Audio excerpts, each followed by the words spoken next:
Alrighty, we are live with another session of Whose Tech Is It Anyway? What the? Tyler, show me those nails again. I totally missed that. Those puppies are huge. Oh my god, they're beautiful. Are they just obviously glue-ons, right? No, they're acrylic. How do acrylics differ? Like, are those, do you not glue those? No, they're basically like attached to your nail. But It's with what? Isn't that There's science involved and gross? chemical reactions. Oh god, so you, So in other words, you kind of dissolve your nail bed and then like attach them to them permanently? no, you kind of etch your nail bed, you file it, kind Okay, of rough it up a little, and sounds then terrible. you take acrylic powder and acrylic liquid and you mix them together and they form. I mean, so they use different products now, but when acrylics were originally a thing, it was basically just like plastic cement. But they don't use that anymore because it's toxic and bad for you. But Oh, it's kind of the same concept, but it kind of just fills those etchings in your nail. Like you can pull them off, it'll hurt like shit, but you can pull them off. It's not like they're permanently attached to your nail. well, that's good at least. Ouch. Still, that just sounds painful. That sounds real painful. Um, Eh. in any case, thank you guys for the patience, as we're getting back online. And Plants. for some reason, the connection is super bad. We apologize for that. I'm gonna type that out in chat too. Oh, I think it's just you, me, and the bot right now. Yep. I'm tuning in to see what it looks like. But we appreciate you guys, tuning in. If you guys are catching it on VOD later on, I think the most interesting that certainly has happened in the past week is the Twitch leak. I know you guys all saw that we are worth billions and we make so much more money than even Critical Role. So, stop talking about it. We all understand we're super rich. Um, did we even make it the top 10,000 or whatever it was? Of course not. But we still appreciate everyone's effort and input with this stuff. First thing that I wanted to call out, if you guys do end up subscribing this month, you guys are going to be entered for a drawing at the end of the month, so right around Halloween. And the winner of that drawing is going to get a full character art done by one of the artists in our community on Discord. So if you guys want to do that, go ahead and enter with a subscription. Of course, we're going to take the reservation there that we'll pick the artist. So while Steve Sketches is an amazing artist, we would probably go broke trying to get one of his commissions done. But we do want to do something nice for the community. So if you guys do want to do a sub, we are going to give out a full character art. I know it's very important to have that for some players to kind of represent the character that they want to have. But yeah, in any case, that is our giveaway for the month. As we all know, Fizzbands got pushed back by a week, so that is another D&D related news. And who knows why that is? Who knows what's going to happen with that? I hope I'm going to see that one day. Do you guys have anything before we delve back in? I don't think so. All right, as we're then just eager to pop back in, let me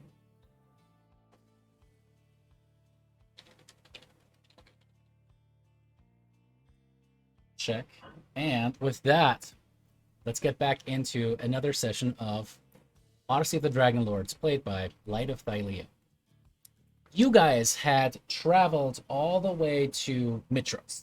You were able to make the torrential rains of Sidon disappear, and in thanks to that, Acastus, the king of Mitros and husband of the goddess Valis and queen of Mitros, ended up giving you a scroll. That scroll purportedly shows the location of the Ultros, the famous ship, the war terrain that, the infamous Estor Arcalander once used to sail the many seas surrounding Thylea, but most commonly referred in the mythos, had actually traveled into the netherworld and beyond. Which is, of course, something that is of interest to you guys as you seek to challenge the gods themselves, who have domain over the seas and could easily crash any other ship into smithereens. Now, as you guys received the scroll, you also received a warning from Valis later on saying that she has been suspecting that there's going to be foul play associated with that. Specifically, that he is not doing this out of altruistic motives. There's something more at play, something more sinister that she is not able to figure out, which, of course, concerns her. Now, in the meanwhile, you guys were able to get a little bit of a sponsoring from a House of Exotic Services, by the run by the infamous, or actually famous, Ambrosia, a siren that has been the proprietor of the Siren's Roost ever since it started.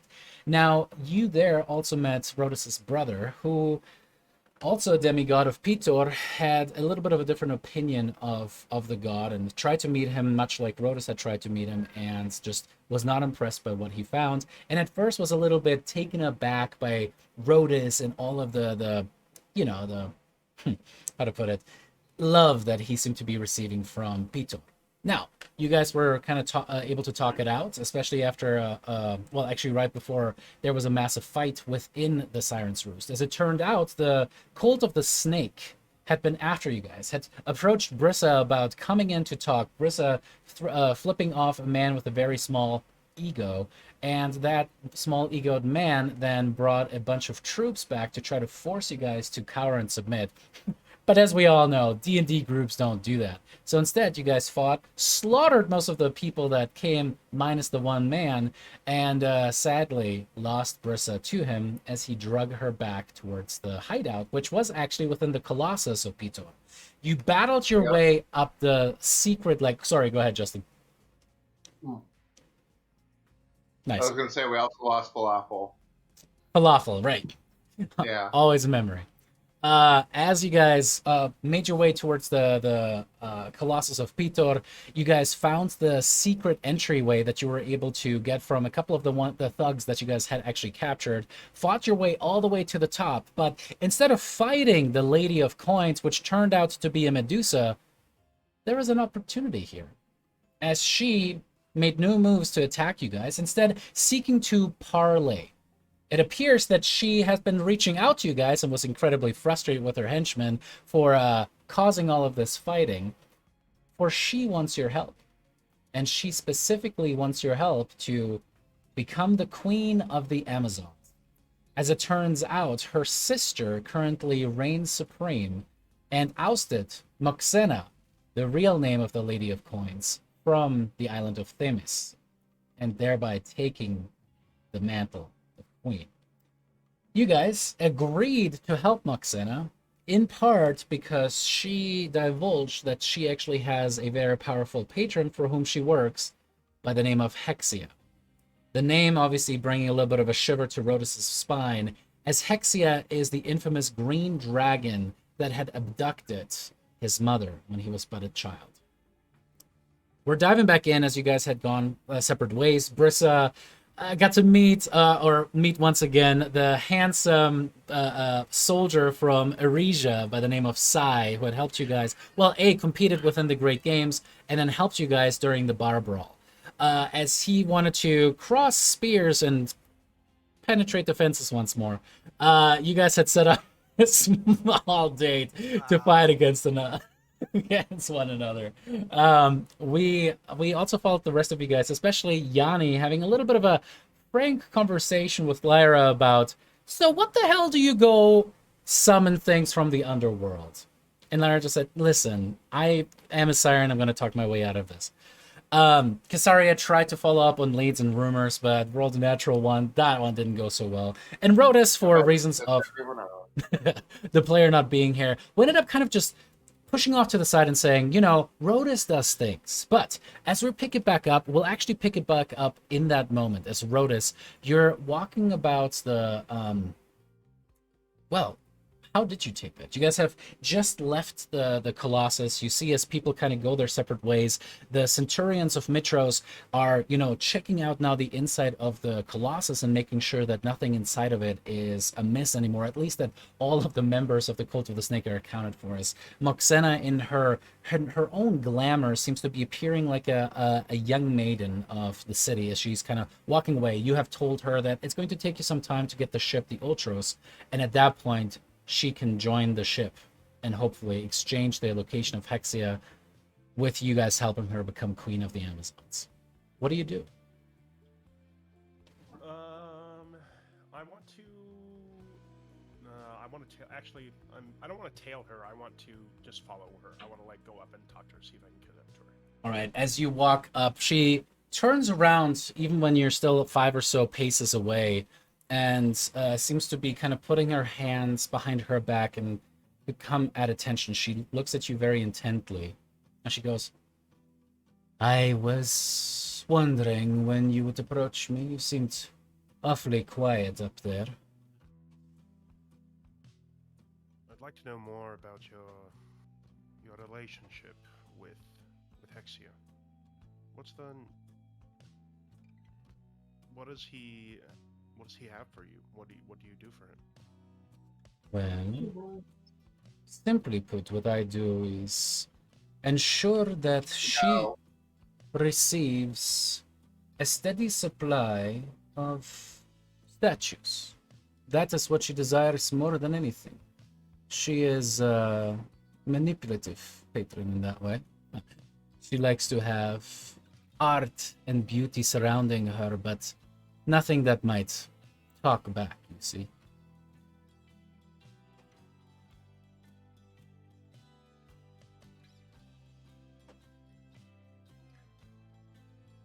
Doubt she lucked out with my mother then. Not a talkative one. Oh, Now, if she doesn't want someone who doesn't talk back, then I don't know how satisfied she'll be with the selection. I see. Did we, and she seems kind of like almost hurt and taken aback, did we, were we directly responsible? I heard stories that your mother is with Hexia now, and I was hoping that we could help each other in that way, but I don't exactly know how your mother disappeared. Was it the court? I was but a boy, and I honestly can't remember much. Only her screaming as she was being lifted away into the air. My father nowhere in sight. I'm sorry. He could have stopped. He could have stopped it if he was there, I'm sure. From what I know about Peter, he does not do a whole lot but drink and fuck. No offense. Perhaps he's missing the right woman in his life. I hope you're not referring to me. No, I'm referring to my mom. Oh. I sincerely hope that after all this time, she's still alive. Are you sure that is the case? I must say I've given up hope. But the joy of revenge will certainly be worth I my time regardless. fully understand that sentiment. Is sometimes one of the sweetest sensations that this mortal life has to offer, isn't it? Can't say vengeance is a common emotion that I feel, but I think I'll make an exception in this case. I will be happy to introduce you to the feeling. I think you will enjoy it. Then I will see you on the Ultras. We'll notify you when we are ready to go. Very well. Take care of yourself, and please don't let the others die, especially that loudmouth. She kind of points towards the bull Minotaur walking away from you guys. Good day. As she walks off. Alrighty. Let's say that the rest of the events essentially happen during the rest of the day. Is there anything else that you guys wanted to, or over the next couple hours, is there anything else that you guys wanted to accomplish? You muted. I wanted to resummon Goldie, like in the evening at least. Do you have the, remind me, do you have the ingredients for it? Yes. Okay, cool. I bought the incense. Awesome. A lot of it. I did. Yeah, I have a lot of the incense. Alrighty, as you go to the same brazier where Lyra had summoned her little fiendish friend. I'm gonna take the brazier into my room and do it, and then hopefully no one notices. You guys have like a shared common area and then a bunch of rooms that are adjacent to this common area. Right? So as you kind of like pick up this heavy thing and just kind of carry it over, you plop it down very noisily. And as you kind of clatter it down, you get ready up with the ritual. As you have the smoke kind of scintillate around you once more, you suddenly feel as if some of the smoke kind of congests down and becomes corporeal. And as it does, it seems to form that serpentine neck, that little lizard-like body, the wings seeming to stretch out. And after a minute, you see the thing kind of give off a little bit of a golden explosion and formed in his own perfection. It's Goldie. Bristol to spend the rest of the night hugging Goldie and like petting him. Aww. And Goldie's back. Guess who's back? All right. Can't even give us one ugly sob.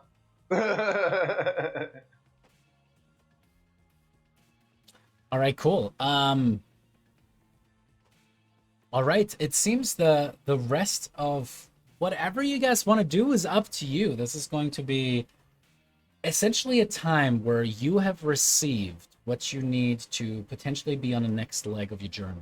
Mind you, when you drank from the Horn of Balmitria, you did have a prophecy-like vision in which you found yourself standing upon the deck of a ship that was being rowed by undead sailors.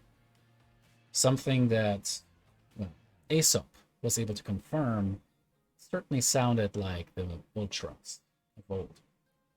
But not only is the Ultras an incredibly far distance away at the Deadfalls, which is even through the Old Woods, past it on the eastern parts of the Heartlands, it is going to be a hard journey. If you guys pass through the Old Woods, what you guys are looking at is days, if not weeks, of travel through thickly covered deep forests that are swarming with the creatures of the Fae who might not look very kindly upon the prophesied heroes that seem to be associated with the civilized world.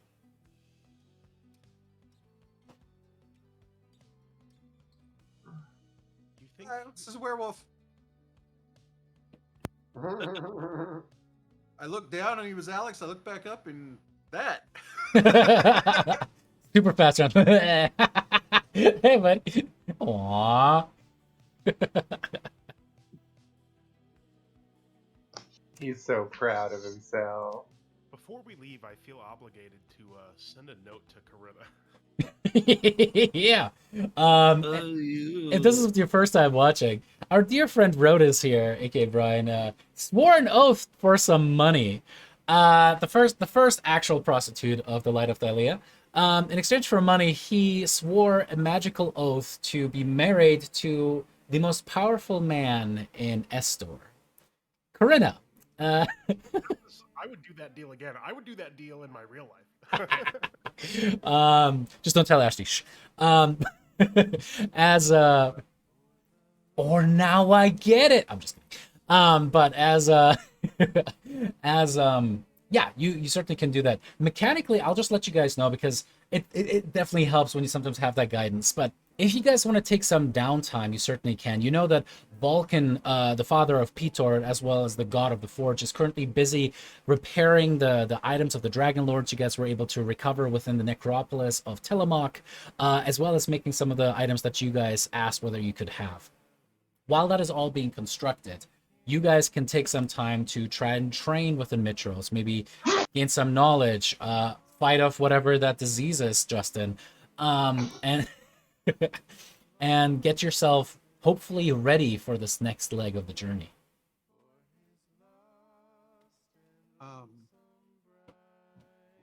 So guys, how soon do you want to take off for this? I mean, Ro, I know you're anxious to move on with things and get maybe get your mom freed after all these years, but at the same time, like, after how many decades is a week really? I mean, I don't want to be insensitive, but my thing is, while we're here, I was hoping maybe I could like spend a little time at, I think they call it the academy, where the all those highfalutin wizard guys were from, and see if maybe I could tolerate their blah, blah, blah, blah, enough to maybe learn some more spells from them. But that's probably going to take a few days at least. I'm sure What I will can you use guys time to earn some coin fighting.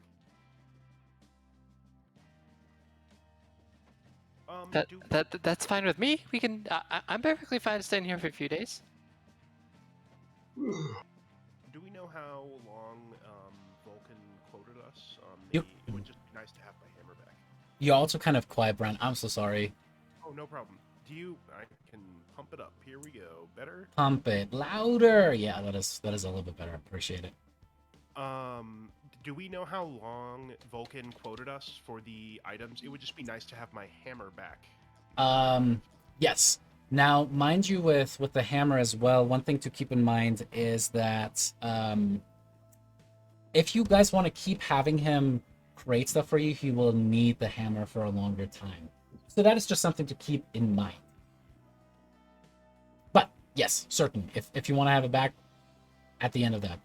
He did say it would take him at least a couple of weeks to finish all of that stuff, which is incredibly quick. Again, God boost it. But yeah, it'll still take him a hot second. How many weeks has it been? Has it been at least like a week or? It's been about 4 days so far since you guys left the Mithril Mines and spent some time in here as well. Oh, So we the could trip down spend here's faster than I realized. just like a 10-day here and then go back up to the mines and then go to the to the forest. It is sort of on the way. I don't think it's on the way at all, but it's. I'm I mean, looking at the map it depends right on now. how we want to On the go. way. I'm more a fan of like, let's get back to Astoria. Let's see if we can get a hold of like a smallish, big enough for all of us, but other than that, smallish kind of a boat that we could take to the river and just take the river all the way to the falls, but not over the falls. I want to be clear about that up front. Take me to And, the river. I And mean, I don't know. speaking of, as you guys, go down to the docks, you guys could certainly spend some time. There are some maps of Thylea that you guys can check out and kind of use. Another route that you guys might be able to take could be through the Gulf itself. We talked about that, but we were afraid of Sidon going all like, "Whoa, sink your ship." Yeah. Especially if we don't have any deities that are with us that could intervene. Dead Falls sounds like a foreboding place to take a boat. You would probably, you'd certainly travel much faster. As you guys have that conversation, so one thing that you guys could do is travel into maybe one of those bays and then trek it from the base towards the faults. Again, what makes no sense, the thing that is the oddest about it all, the Lethe River that runs from kind of like eastern Astoria and kind of seems to meet with some of the Heartland steppes, ultimately accumulates into the dead faults. And as you guys check that out, it would be impossible. It makes no sense. There's no way that a ship can do that. And as you guys talk to the dockmaster there, who's just like this golden dragonborn, who's just like, I still think you're fools for thinking there is anything that can go upon the seas in the middle of nowhere by the Heartlands. That is insane. But you are the heroes of the prophecy, so who knows? Maybe you have magic powers, or you can summon a ship there. But that's Most of us have magic powers. It is what it is. oh, I mean, God touched, fantastic powers that are above and beyond things that are just amazing. You know how it goes. You know, Heroes. I mean, the only one of us who doesn't have magic powers, he's literally half god. So there's that. As Rotus just flicks a light on. Oh yeah, Well, I I'm guess not you kind of question a goddess about if she tells us that it's there, I believe her. All right. Well, if you are interested, I can ask around for a captain to see who might be crazy enough to sail their way over there and drop you off. Or at least needs the coin. Brisa long just of a wants to journey? like. But Alex, Brisa just wants to like pull, touch his scales, like poke him, and like maybe like try and pull one, and like. Like, hey, what are you doing? Stop it! It's just super interesting. Like can you breathe fire? He's just like trying to. Why, yes, I can, actually. And once, in about 3 weeks' time, it will become even more interesting when I do. sorry about her. As he has an aneurysm and makes a fizzband joke. But as he just goes, yes, I can. It is something that I pride myself on. Do you lay eggs too? Or this first Dragonborn I've ever seen. I've never seen you guys before. It's very interesting. And So then- you can't just ask people if they lay eggs. Not like he's a chicken. How do you reproduce? I personally do not lay eggs. That is the females of the dragonborn variety. But we do lay eggs and reproduce in that way, yes. Oh, cool. That's yeah, okay, cool. Yeah, she's gonna just stand back and just admire him from afar. As Damon's 3.5 in earlier knowledge just goes, no! And just screams into the void. How long of a journey is it by ship? Significantly As close as faster. we can get. Yeah, you would be able to probably make it in like 4 or 5 days tops, maybe less. Walking, you would travel, or even by horse. Is getting attacked by Sidon like a common thing on the seas? Much like in ancient Greece, giving sacrifice to Sidon is something that every sailor must do one way or another. In fact, most sailors do go by the Temple of Sidon to give prayer, give sacrifice, give a tithe if they can before they set out to sail. But that settles it. We're not getting on a boat because fuck him. As he goes, no, this is a sacrifice that is given by the captain of the ship. Why, you can feel however you want to about the gods, but as long as you are within his realm, the watery, deadly depths must be appeased, one way or another.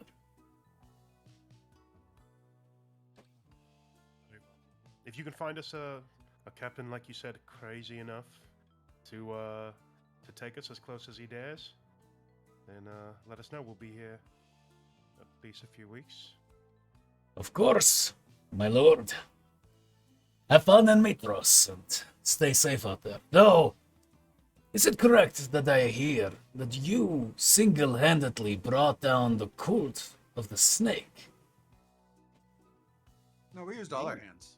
Yeah, I mean, we all have 2 hands. You know, It was just me because single-handedly, Minos is not here yes. does not mean you have to compensate. Who's compensating? He kind of points towards your size. In any case, I will definitely ask around. And we'll get a hold of you. Where may I contact you? What's the name of Ambrosius? That's a damn good. Siren's Roost. Siren's Roost. But we're staying at the palace. Not the name of Ambrosius. Send word to the palace. If nothing else, Yes. we check in there. Yes, my lord. Well, you all stay safe. Thank you for your service. Well, the cult certainly has been exacting attacks upon our poor citizens of the city, and with you now, we have a little bit of an easier time sleeping at night. You might want to go to some of the noble houses too. From what I hear, they have lost quite a few of their members to, well, stoning attacks. There might be some who will be glad to hear that the cult is now no longer there. Anyways, good luck. Godspeed. So you guys, like, as we're walking away, you guys do understand that, like, taking a ship that direction is, like, completely the wrong way from going back to the forge. That is fair.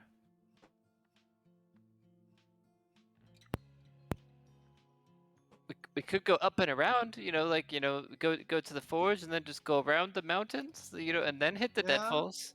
I was looking at the map a little bit, and it looks like one of the they call them tributaries, the little rivers that feed into the big rivers. It looks like one of those starts like behind Versi's temple, sorta in the mountains.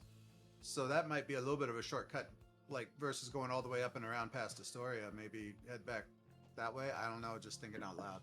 But we got to find a boat somewhere if we're actually going to use the river, though. So. Yeah, but then we have to get a boat all the way to the river as well. That would be a pain.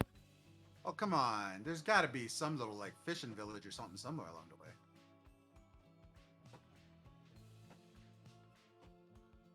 I'm good other way.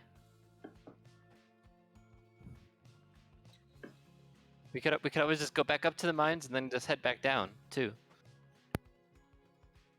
What is the most valuable thing that we're looking for from what Vulcan has for us in terms of like him getting it? I mean, the shield and the axe are both pretty damn cool. The shield, again, if you put the head of anything that you kill in there, you get to use one of its abilities once, which is bonkers.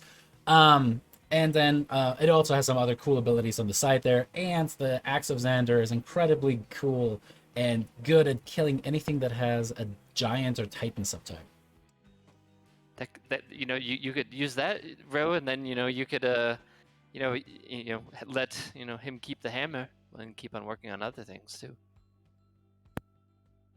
As long as I have another weapon, makes sense to me. He's making me leather bracers.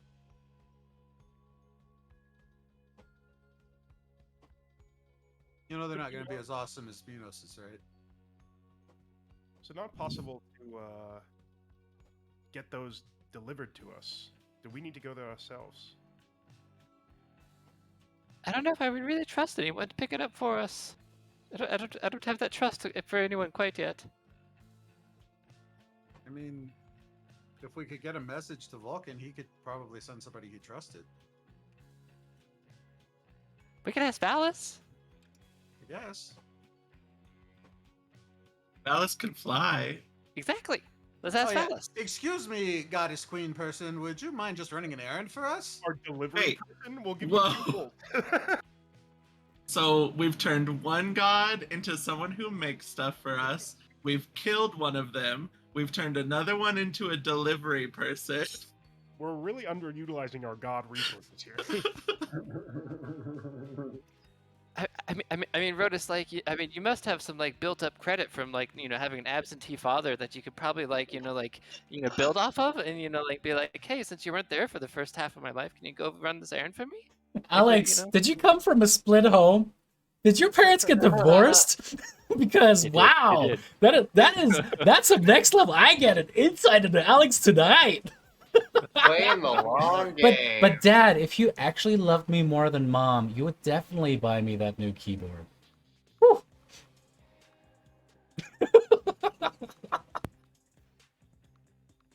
I think, what's the, is there like a messaging, like birds, or is there like another messaging system that's not like people messengers?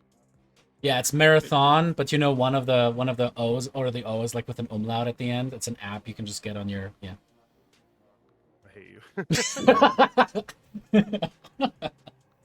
I want to send a raven. Okay. What? Telling It's anyone Game that of there's going to Thrones. be winter? But There are some services actually, and they're mostly siren services. So sirens are very often used to fly between the different locales to deliver messages. Yeah, I forgot that was a thing. So As you start looking, Lara. Well, do you have any friends? Know anyone in the area looking for some coin? Well, yeah, that's a great question. Would I? You do. I mean, you're from around here. You're actually from the lowest parts, like the Rocky Mountains. You're kind of like getting down to like the lower reaches. This is kind of the same Yeah. thing. The Mithril Mountains end at the very end with Vulcan's Peak, actually, right? So Mount Vulcan is the last large mount that ends in Mitros, right? So you're from just a little bit north of that. You and Brissa both. It's I mean, Meet I the can- Family Week. Yeah. I can. It's what everybody's been waiting for. I can see. It's. I mean, I can ask at least. Yeah. I'll I take don't- it. I vote Rotos. That's his dad. I mean, he has to go. He has to go back up Astoria anyway, so it's kind of basically on the way. Your dad is probably faster than anyone I know. I'll talk to my dad. And, we'll keep the siren option in our back pocket. Start off with you weren't there for the first X amount of years of my life. When my mother was stolen. Exactly. See, you also found a way to fix his problem. So boom. Both of my parents abandoned me at the same time. Is he staying at the palace as well, Ether? The last you saw him, he was at the temple after you guys performed the miracle. Yeah. Oh man, that was a minute ago. We saw about the games too. Yeah. Yeah, he was. Oh at the yeah, game. I apologize. Yeah, Celebrated he's at the game. my marriage very rambunctiously. Did we? I don't remember if we told him specifically that we met your brother. I know you and your brother had a conversation about him, but I don't remember if you talked to him about it. I don't think we've seen him since How I met your Ambrosia- brother. Since Ambrosia's and since Brissa was taken, we haven't seen him. Right. Because we went like straight from the games to the roost, then we got beat up, and then we just slept and then went to go get Brissa, right? We didn't talk to anyone. Well, then I'll find him. Yeah, I mean, we were on the warpath, man. We needed to find Brissa. Yeah. All right, so you guys hightail it back towards the palace. Then, as you guys get there, once again, it's Valis is a patient woman, and you can see why she's actually the one running Mitros instead of Acastus. He still is not to be seen anywhere near all of the petitioners. The line, if anything, has now gotten longer after lunch. As you see, there's just dozens and dozens and dozens of people who are lined up as she patiently listens to each one of their problems. There's a case where actually there are two women that are kind of stepping forward. One of them is kind of this noble woman, clad very nicely, a beautiful toga. She's holding this babe in her arms that is crying. Another woman seems to be kind of like a fishing woman or something like that. She's definitely looking in drab clothing as they're just arguing back and forth about whose baby it really is, as they kind of pose a little bit of a riddle to Valis there. She's able to very efficiently say, well, why don't we cut the baby in half? But then the conversation turns aside as she apparently just made it as a trick to see which woman would be willing to sacrifice the baby and which woman would be willing to give it up to preserve it. As she's able to figure out in this little, totally not ripped off hypothetical situation that's totally not found in any kind of book in real life. Ultimately, you guys are kind of fast-tracked to the front of the line. Valis grabs the bridge of her nose as she sees you guys approach. There is a way to do these things, and you are not doing it. She sees all of the frustrated faces of the Metrosians. She's like, Light of Thylea, what can I do for you? Yeah, well, we're very glad to see you too. I'm sorry, after Minos has been here now multiple times, I'm just getting sick and tired of this. Minos has his issues. That's why we put him in timeout for now. Yeah, he's not here this time. We got, What is this? plus, we got rid of the Lady of Coins for you, and the Cult of the Snake. I did hear about that. Very well done. I am proud of you. But I will say this. I am incredibly grateful. And if you want, we can maybe arrange a small banquet in your honor or something like this. But there are people with real issues in addition to the ones that you just resolved. If you have something to say, please plead quickly. I do want to make sure I can get to the rest of them today if I can.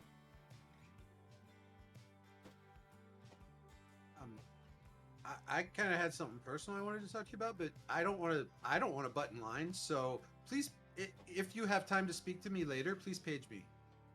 Please What send is- someone to find me. I mean, I guess I can send a scroll to hunt you down. Is that what you mean by page you? The page. Send a Yeah, page you to send a find me. page. Yeah. Oh, that would make sense too. We just don't have them in this century yet. But as it is, sure. I'll make some time for you this evening, Yanni. Thank you for Thank your you. consideration. So what can I do for the rest of you? Oh, I think we were just looking for his dad. You know, I don't know if...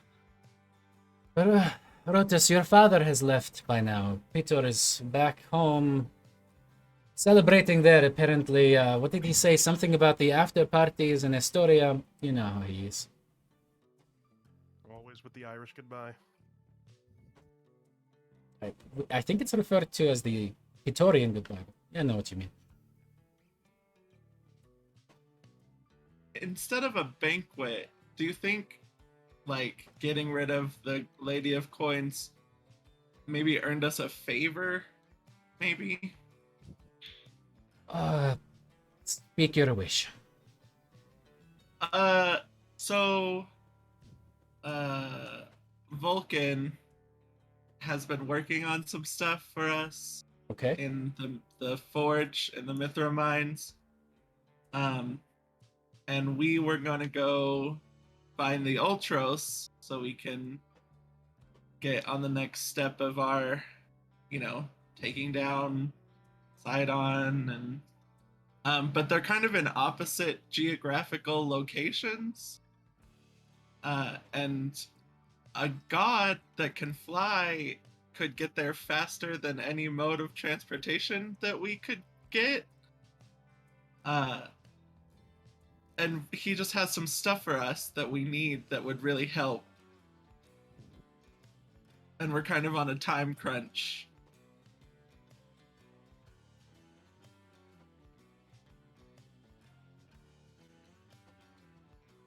I commend your bravery in asking the Queen of Mitros before her subjects, which, by the way, when you mentioned Ultros, they were kind of like, what is the matter? What?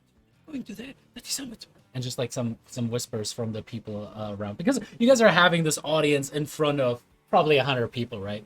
The Amazonian guards at the side kind of looking at each other too. As she goes,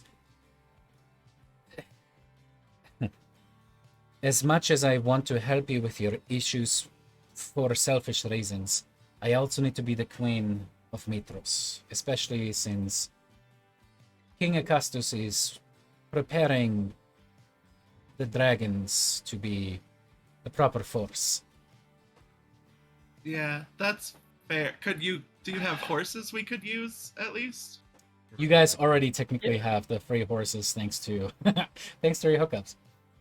Can we ride a right. dragon? Can a dragon bring us? It's something that you better ask my husband. I am tickled pink to see how that is going to. I'll If do you, it. Sure, you use whatever silvered mechanical tongue that you have on my husband. That said, I think that you might be able to actually take the Arconon River up a ways at least. It is deep and wide enough for a while that you could maybe even take a ship up there if you're really looking to go as fast as you can. It has been used as the shipping canal for centuries now. We thought of that, but we're worried about getting on the water Why because of Sidon. don't you just fly?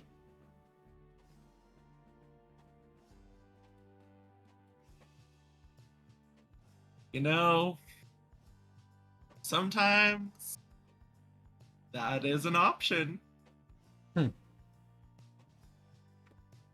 He suffers from a condition that the sages call clinical depression, and when it's a bad day, she just can't bring herself to get up in the air. It's more like manic depression, because when I'm not sad, I'm overly happy. Well, I could maybe help you with that instead. Would you be opposed to having a euphoric charm placed upon you? I do advise against using this all the time. I hear the side effects can be quite severe. I have never Wait, is really she pushing thought meth about on it. us? I know, I'm concerned. Is this magic Xanax? By any chance, Lara, are you the housewife of this family yet?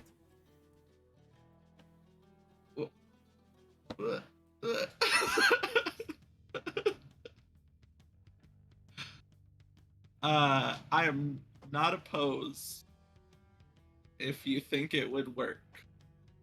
I mean, it would be a long way to go, but I can do that at the very least. Plus, it would be nice to see you happy all the time, for a little bit. But again, I will not do this eternally for you.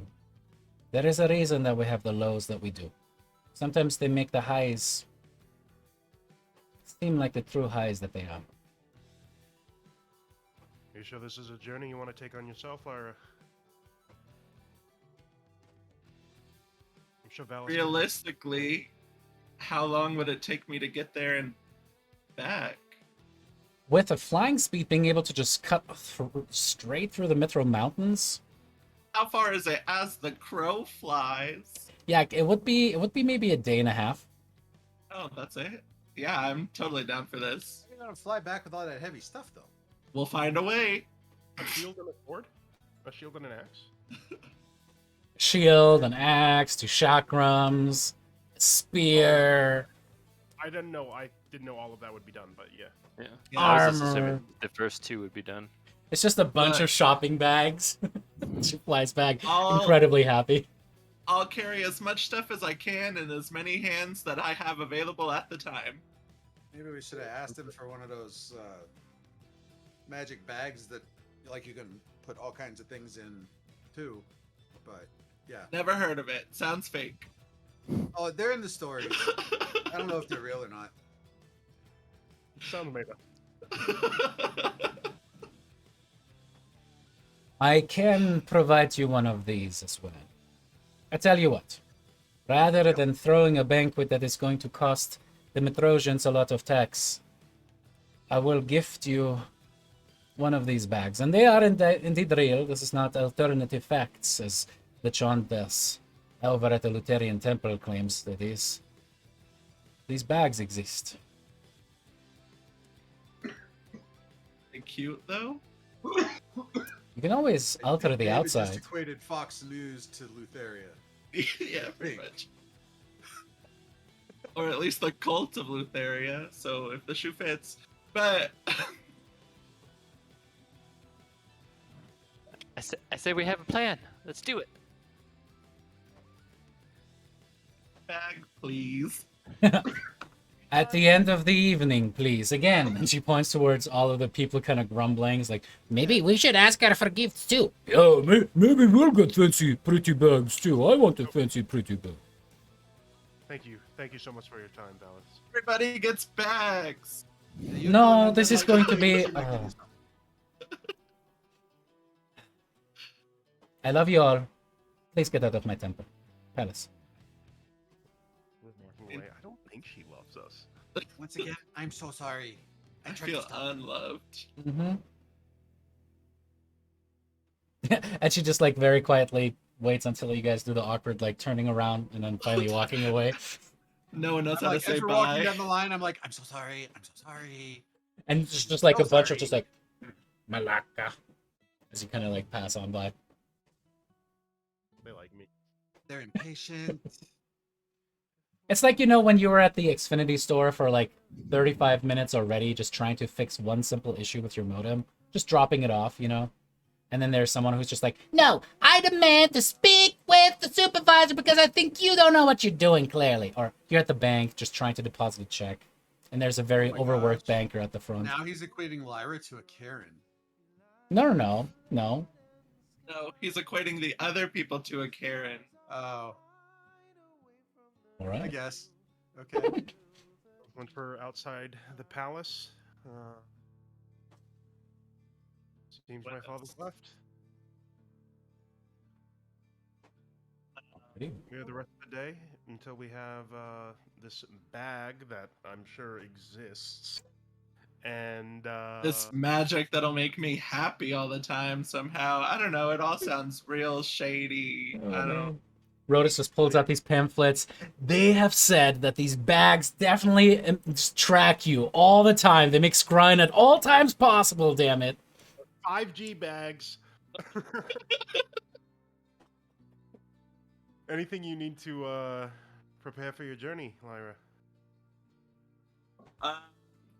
I might need to go to the market real quick, but probably nothing too intensive.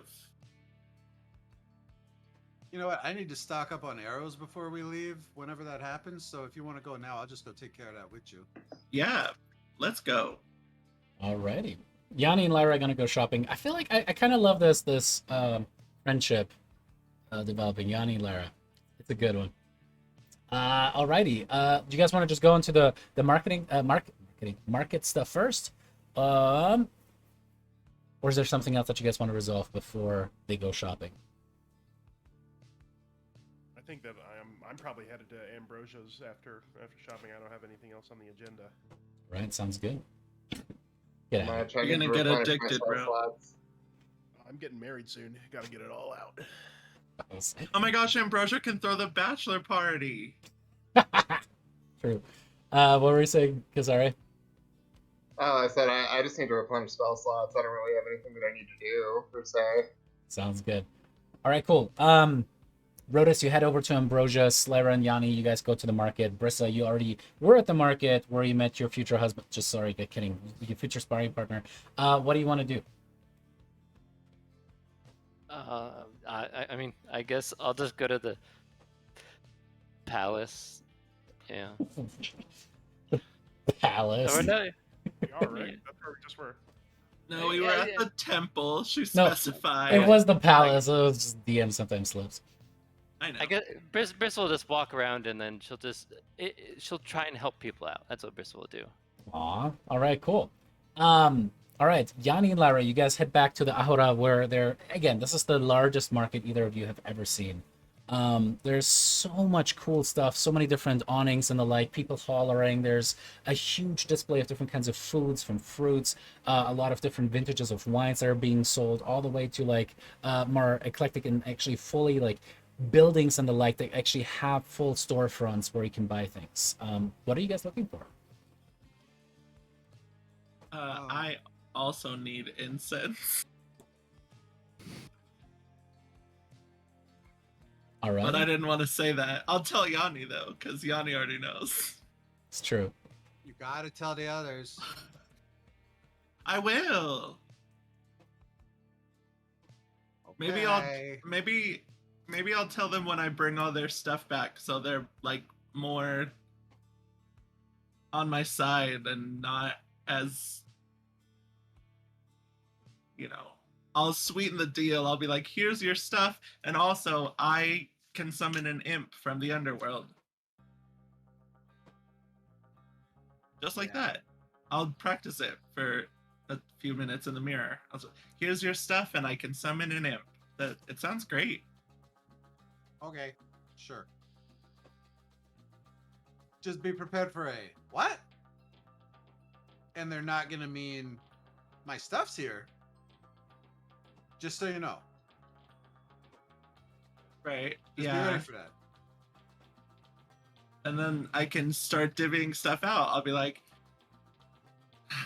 Brissa, here's your stuff, and Rotus, here's your stuff, and You do know that ignore it and it'll go away pretty much never works, right? Except maybe with like an annoying little sibling. I don't know. It's been pretty effective so far. Anyways, what do you need, Yanni? Do you need money? mean- Do you have money? I have a little bit. I mean, like I said, I need some arrows before we set back out. But the other thing I was gonna do is maybe look for stuff that I can use to like copy spells into my spell book, because I'm hoping that either the palace library or the academy is gonna have some spells I might be able to learn. So, yeah. When you write in it, does he feel it? Is he upset about it? I mean, I doubt he's upset about it because it adds to his knowledge, but I don't know. Hey, Nomad. Yes. Larry asked a good question. If I were to copy more spells onto your pages, would you feel that, and would you care? Suppose the way that you define feel is somewhat abstract here. I have a sensation. I feel my knowledge grow, which is delightful. It is not as if But I'm it's being not like it tortured. tickles or hurts or something. No, it's Okay, quite good. pleasant. Okay. I appreciate you checking in for me. I got other questions for you, but we'll talk about that later. Okay. All right. He says it like feels good because it grows his knowledge. So it was what I thought, kind of, sort of. Well, there you go. I don't really know where we can find that stuff, but we can look I don't know around, either. I guess. I mean, if I can't find that right now, that's no big deal because I'm sure at the very least the academy would have some of that I could buy. I'm sure someone around here knows. Yeah, I mean, I'll ask, but you know, it's that's the less important thing as far as at the market because, like I said, I'm sure I can get a hold of some of that at the academy or something. Yeah, that makes sense. Well, let's look around. I know where the incense is already. So I'll help you look for magic spell stuff. You if actually need. know that this could be found in the same place, actually. Give me 1 second. I'm gonna look something. Turns out it's in the same place. The magic shop. Oh yeah, that makes sense. When I think of incense, I just think you can find it anywhere. It's like when you walk into the mall and 7 different stores have shelves full of incense. As you walk back towards the place, the storefront here is kind of like this somewhat leaning limestone building that has all of these very esoteric looking things just dangling about. There's also just way too many plants. The individual that has kind of chosen to make plants their life. That is kind of like the situation here, as they're just like multiple shelvings. You see everything from like spider plants all the way down to beautiful aloe vera plants, kind of like just all growing about. As you walk back in, you push the door open, there's a little clink, clink, ting, ting, ting, ting, ting, ting, ting. As you look about, it's just a very, very open area, surprisingly, inside of here. And you see that there are just shelves upon shelves that are inset into the walls. There's black marbling across the floor here, and you see there's just a very nice lectern at the end that is set in front of a little bit of a marble half wall that has a little bell on it that seems to have a nice ledger in front of it, and just like a very neat row of different writing implements and the like. As you start walking in, suddenly again, and you had experienced this before, but let's lean into it. As you suddenly see again the visage of the proprietor of this place, which is this interesting, almost wizened-looking owl person, Aarakocra. Female appearing with a big round face. You see splotches of light brown and blue kind of flecking the wings of this illusion that suddenly just kind of pops up. Oh, hello to shades and shadows. I will be able to assist you momentarily. Please have a look around until I can be with you. Thank you for your service. As the illusion kind of winks out again. The bell upon the door kind of ting ting ting ting ting closes down again as you guys have a little bit of a gander looking around. She was so nice. Yeah. I've never seen a bird person like that before. The closest I've seen, and I mean, no offense, is sirens. And I know you're not bird people, so that was interesting. Yeah, I mean, she was like all bird. Yeah. I That must make, like, having a beak, I would think, would complicate certain things.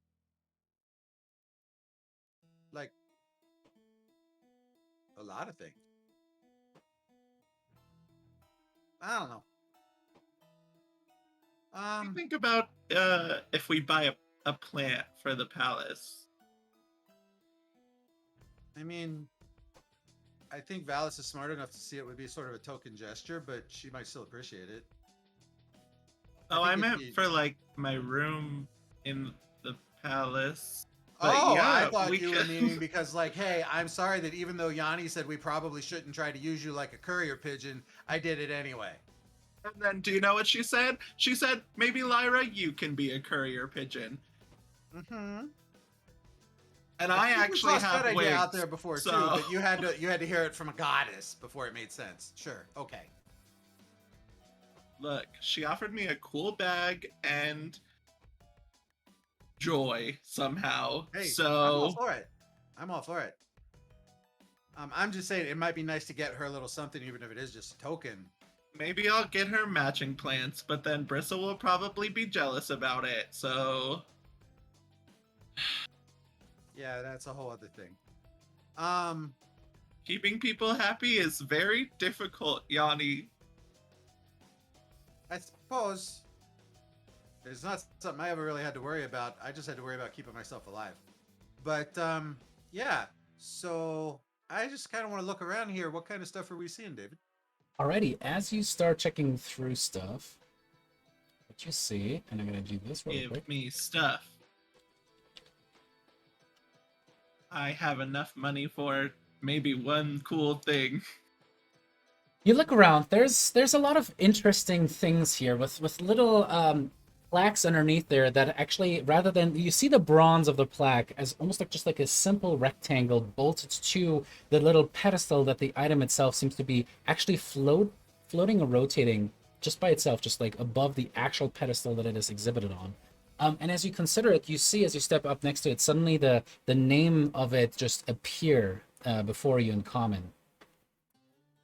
You see that there seems to be the first thing is just like this little wand that is kind of slowly floating around. And as you consider it a little bit more closely, you see that this one is a birch focus of the old woods. It seems to be made from an old oaken tree, and just like, okay, that's interesting.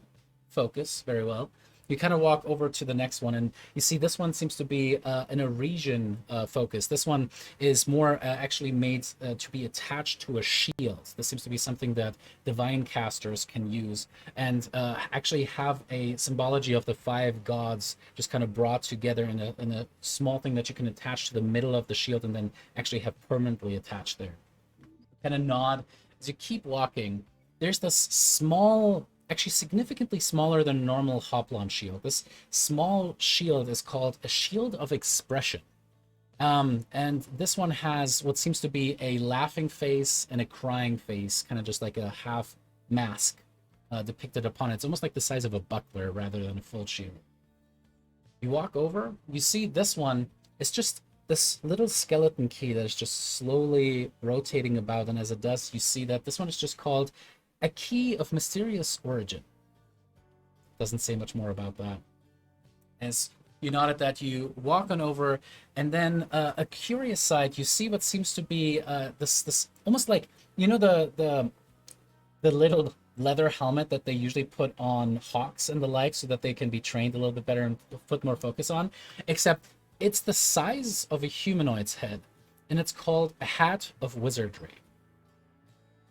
Kind of nod at that, and then you walk over, and the most interesting thing that you see there seems to be a mechanical orb that at the back of it seems to have like all of these weird long metal lines, almost like little veins, or they're like kind of running out of it. And in the front, you can see that there seems to be a mechanical iris that is overset and kind of kept inside with a little a glass dome.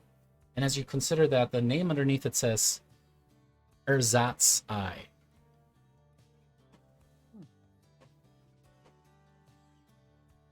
Hat of wizardry. What do you think, Lyra? Do you think I'd look stylish in that? I'm just looking at this shield that has a happy face and a sad face. It's almost uncanny. Like, I don't know how to use a shield. I Can you don't. use a shield? I Oh. I don't know how. I mean, they seem. Oh, I think you just put it between you and the thing that's trying to hit you, but it seems a little like it'd be a little cumbersome with your wings and all. Yeah, and I don't know if you know, but I have chicken arms, and I can't carry heavy things. Your words, not mine. I'm just saying. Your words, not mine. Is that an insult that people just throw at sirens? So you just like insult yourself? Hey, chicken arms. It's a self-insult. Oh my god. Also, you know, I mean, I'm right there with you. I can't pick up anything. Yeah, but you don't use a shield either, do you? No. Are you kidding me? If I had to lug around a shield, it'd be like, It would be be cute. like, though. hold on, let me get this in place. What if Yeah. we like put straps, like 4 straps on the shield, and then you can put 2 hands in a strap and both of your feet in a strap, and then we can just like wheel you onto the battle. I failed to see the use, but it could be entertaining. Like a turtle. You mean like wear it over my back? Yeah. Like built-in hiding behind something. Like I just crouch down on the ground and then like pop up and then back down. It's cute when you do it. Do it again. Like magic missiles or something come flying when I do that. Yeah. Look, we'll put a pin in it. It's an idea for the future. But that hat is cute. I probably can't afford it, especially if I'm going to buy some inks and a good quill pen and all that stuff. Does it have a price? Yes. There's actually a price that hovers next to each one of them. What are you interested in? I mean, just out of curiosity, what is the Hat of Wizardry selling for? The Hat of Wizardry is selling for 60 gold. What? That's.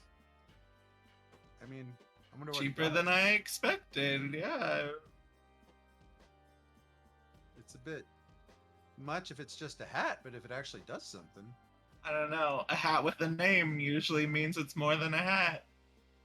Unless wizardry is like the fashion label, the designer. Like hat of Maybe. wizardry, you know. Hat brought to you by Wizardry. The House of Wizardry. I've never Okay, heard of so- them, so Can't be that good. I don't know. I can't use most of this stuff, but there's that weird eyeball thing too. I don't know what that does. I don't know. It looks a little spooky with like the veiny looking etchings at the back. How much is the eyeball? The eyeball costs 50 gold pieces. Oh, it's less than your hat, Yanni. Well, I wonder what it does. I guess we'll have to ask. As you say that, you kind of look around and you see behind you the 7-foot-tall, slender female owl person kind of just look over and go, Oh, sorry. I didn't mean to eavesdrop. I just became fascinated by your conversation. Oh, I mean, hi, I'm Yanni, Hi, and this is Lyra. hi. My name is Agalia. I own this store. Welcome inside. Have you had time to peruse? I'm sorry I was busy in the back. How can I help you? Well, we came in. She's looking for some incense, and I was looking maybe for some inks. Of course. How Then much? we got looking around. How much are you looking for? We do go by standard prices. There is no what do you call it?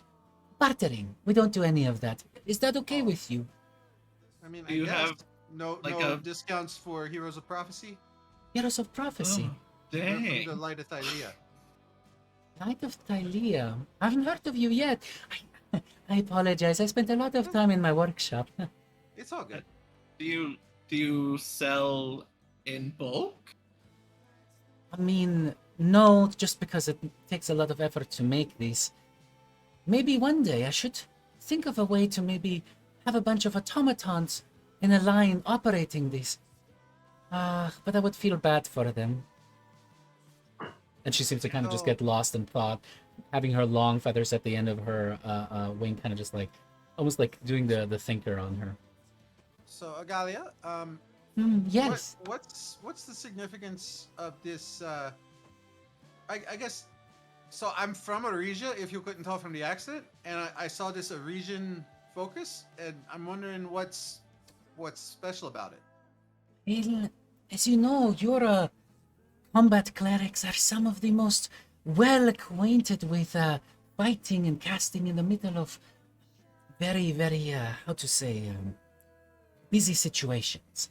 With this focus, which you can attach to the outside of your shield, you're able to cast even in the middle of combat. It is quite fascinating. I heard that it's quite good. Now, what is also fascinating about this is, if you cast a spell that deals poison or perhaps acid damage with it, it is going to do a little bit more damage with it. Huh. I wonder if Kesaria might like that. She likes to use. Interesting. I'll let her know it's here. Please do. What about this hat of wizardry? Oh, this is something that I actually have created myself. Now, apologize for the design. Many of the wizards usually don't like to carry anything on their hats, or there are some who have taken to some of the old customs before the First War, and they like to have turbans and the like upon it, but I wanted to have a new, a groundbreaking design with this one. What do you think? Do you like the way Like it looks? personally. I do. Yay! Now, I like how it has like the little point in the back. yes, And, yes. And like, yeah, it's really cool. Fantastic. Now, you know, as wizards, we always find a way to learn a new spell and transcribe it into our spellbook to expand our mental library, to make it grow to new heights. And well, the academy is sometimes very exclusive with what it teaches its students there. So I figured, why not find a way to include a multitude of different cantrips and the like into the knowledge of the hat? And if a student is powerful enough to try to grasp that vast knowledge, they are able to grasp at spells that they usually are not able to cast. As such, any cantrip that a wizard could normally cast and has mastered is able to be cast through this. Now, there is never a guarantee of success, but the smartest, the most brilliant of casters will be able to use this hat to try to cast any cantrip. Interesting.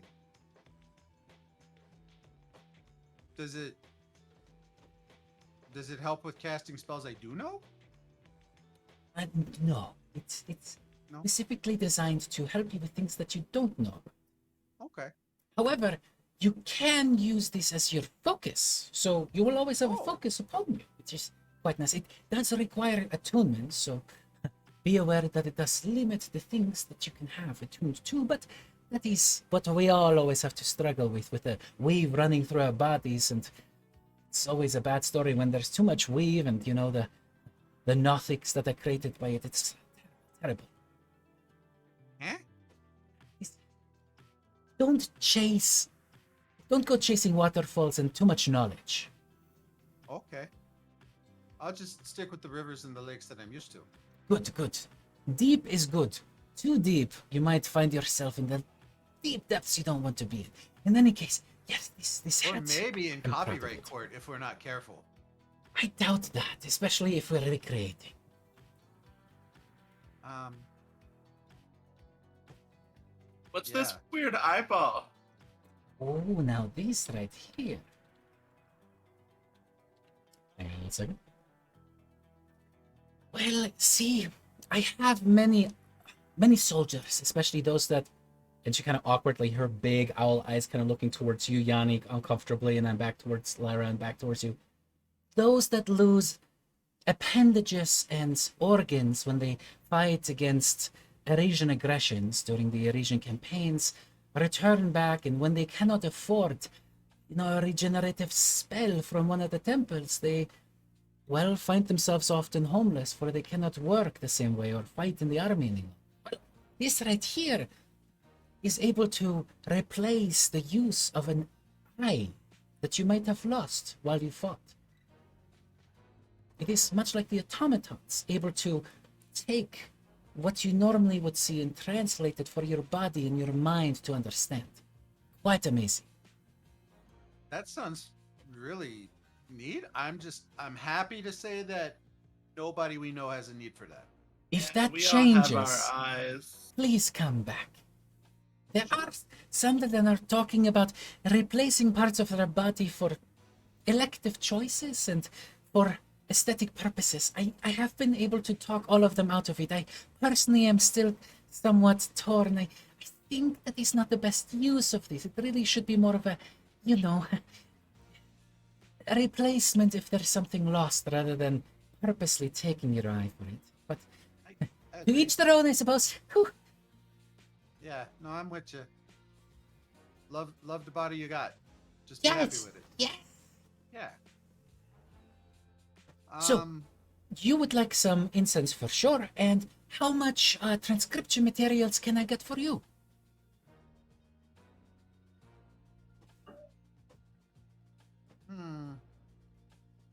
I'm debating if I want the hat or not. I really am.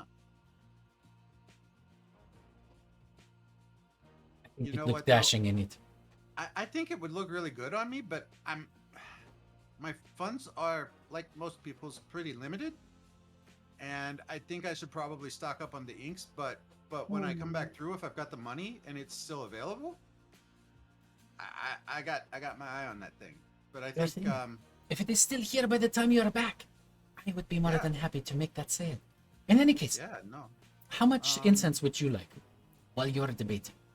But I have one more question. How much is the Eurasian focus?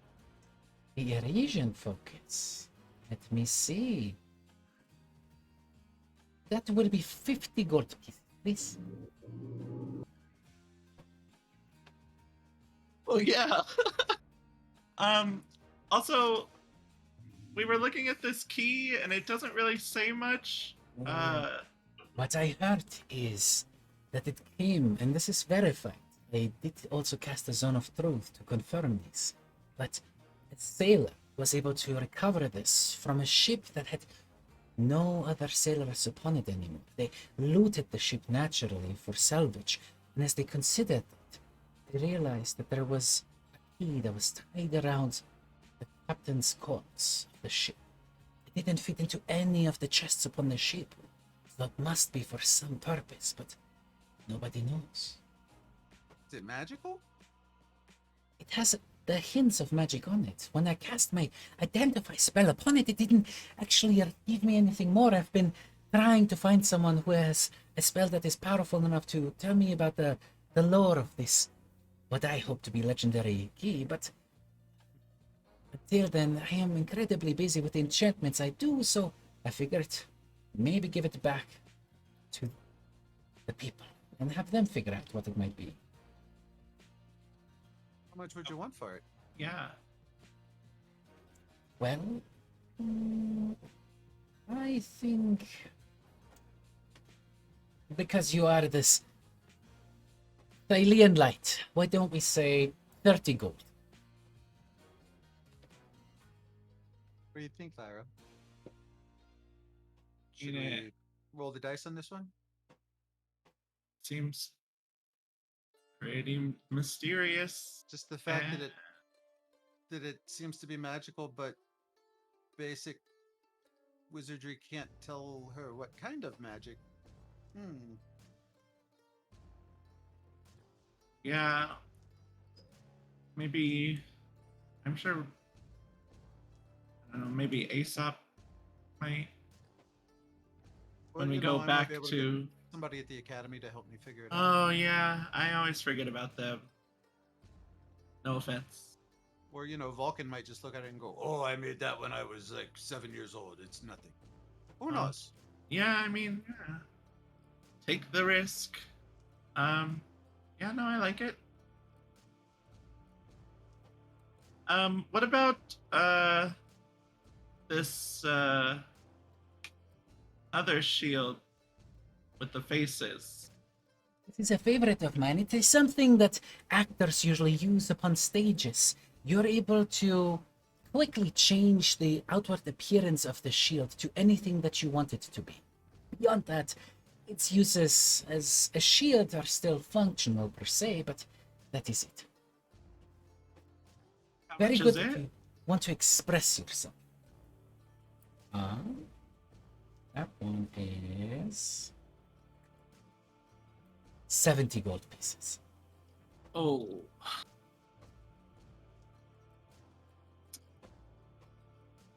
Hmm.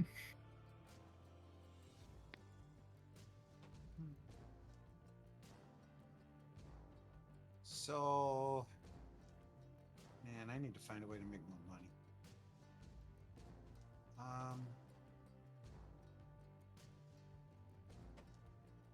I guess I'll take the key and about 150 gold worth of ink appropriate for scribing spells into a spellbook. Of course.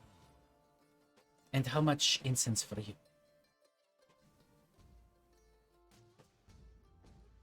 I'll take 50 gold worth of incense. And I'm guessing you're purchasing this for yourselves? Yeah. Very well. In that case, that is going to be 50 gold from you, and of course 180 gold from you. Pleasure doing business. Can I also get 2 plants? Oh, you noticed my plants outside! They take a lot of my work too, but it's just so worth it. Yeah, just whichever ones you think would be the best for an interior room with maybe not a lot of sun. You know what? I think I have just the right ones. Let's say 2 gold pieces, and I'll throw that in there as well. Okay, 2 gold for both? Yes. All right. And I also would like the hat, the shield, and the focus. Whoa! Yay! As she goes, all right. Never mind. Probably Do you for him. do you want me to package those up for gifts, or is that something that you're buying for yourself? Yanni, do you want to open it like a present? Oh, just wanna put it on. yes. Okay. But I can still package it up first if you'd like. I've been getting better at bow tying, and I would really like to practice it a bit. Okay. And she Yeah, kind of excitedly, with her 7-foot frame, just picks up the items. And you can see she kind of uses a mage hand to kind of float it over to her as she flicks each one of them and starts carrying. So you said that was the hat? And what else again? The hat, the focus, the shield of expression, 50 gold worth of incense, and 2 plants. Roger. Should be 232 gold. Alrighty. Looking a little bit lighter again, but it might be worth it. Alright, let me get that. Yeah, I have no money now. Well, I have some money, but not a lot. I mean, yeah, I'm kind of right there with you, but apparently you had more than I did to begin with, which is kind of cool. David, had you already taken my incense off? Yes. Because that was part of the 232 as well. Oh. So it should be 70. Yeah. Cool. I'm Cool more rich than I beans. was. Wow, Lyra, thank you. This is very nice. It makes you Yeah. kind of look like a bird a little bit. We can put feathers on it. Ooh. I lose them all the time. We can just collect them. And didn't we kind of match a little bit? Yeah. That could be cool. Yeah. I'll start stockpiling. I usually just burn them. Oh, that must smell bad. Yeah, you do it outside. I bet. You know, I heard that if you like smell burning feathers and nobody else does, it means that like your brain's gonna kill you or something. I mean, at this point, I probably wouldn't even notice.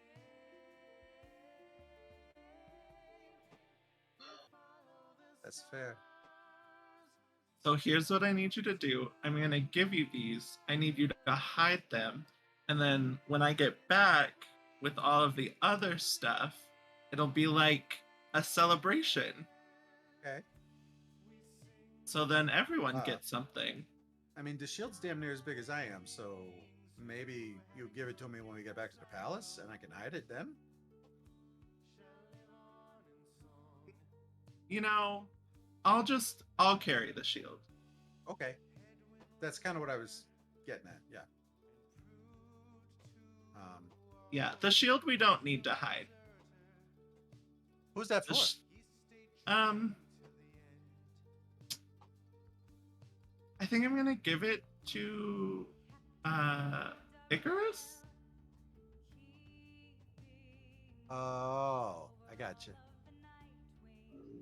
Just as like So a that you can- start. So that you can try to earn back your friendship glow stick. Technically it's a friendship glow jewel. Right. You know, it probably won't be enough, but it'll be a start. So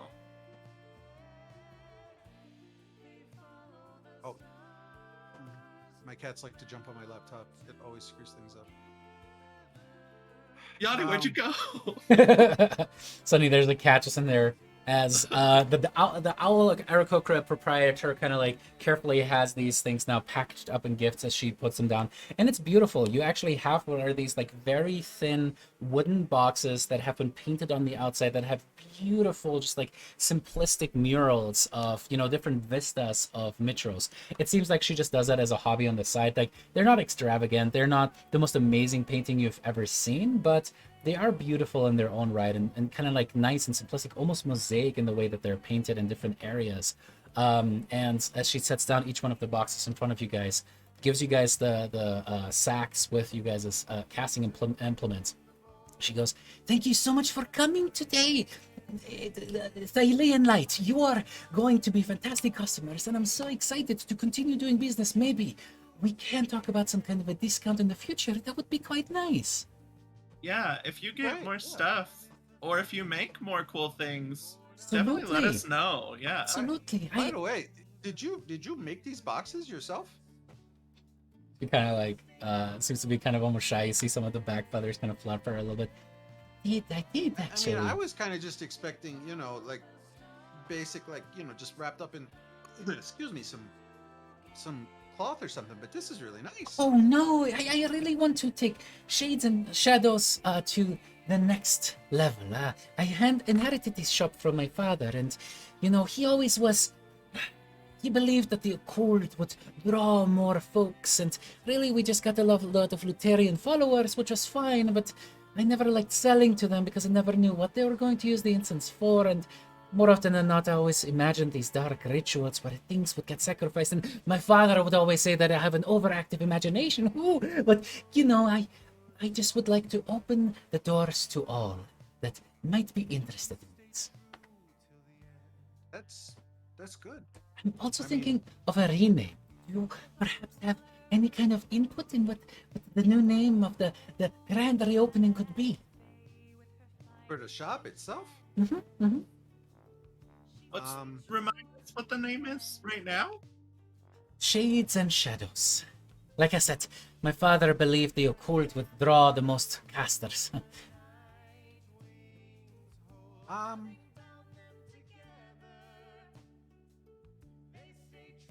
maybe.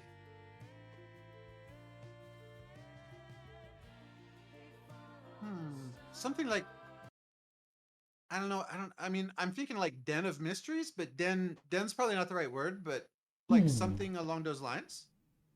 Something mystery. I like it. I love riddles, so that would be good. I tell you what.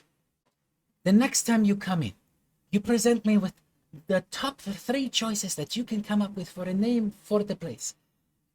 And if there is one that I think is fantastic, and I understand how biased that sounds, but if there is a good one, why don't we exchange the name that you have for the business for a 10% discount in your future purchases? Oh, is Okay, right. deal.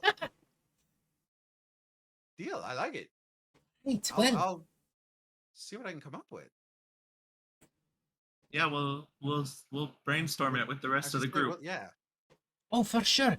Thylea Light. I'm going to tell everyone about what fantastic customers you are and how much you have done. Thank you so much for coming in to this day. Yeah. Thank you. Yeah. And I'm by the not- way, if you ever seek anything enchanted, just let me know. I do have some sources here that come through the dock that have some of the required ingredients for special enchantments and the like. They are more expensive, but there are some cool things we can create. That stands to reason. Yeah. I mean, I think we're pretty much tapped out financially right now, Yeah. but yeah. Oh, when we don't when we worry. have I'm sure more- you'll get across more gold. Yeah. Here's hoping. Well, thank you. Thank you. I'll just try and hold all of the boxes. Well, hold on. I mean, I can carry some of it. Just the shield's kind of big for me. Yeah. Okay. We should have got the bag first. Yeah. And you got the key, right? Yeah. Okay. No idea what it is, but be fun to find out. Okay. You got that. Here, you hold a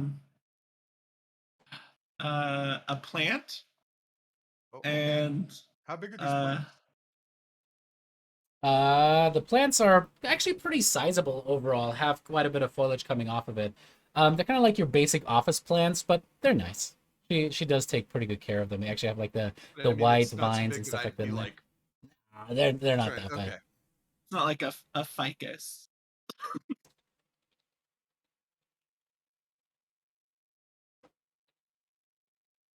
Um and the focus um and then I'll hold the shield and I'll put the other plant in the shield and I'll carry it like a bowl. It's in a box right now, but you can definitely take it out of it if you want to. Not the shield. Oh, okay. She packed up all 3 items or all of the items. She got super excited. Oh, well. Oh, okay, I'll keep it in the box. It's a pretty box. Alrighty. As you guys are coming back out onto the Ahura, yeah, this is a beautiful day to you two at the very least.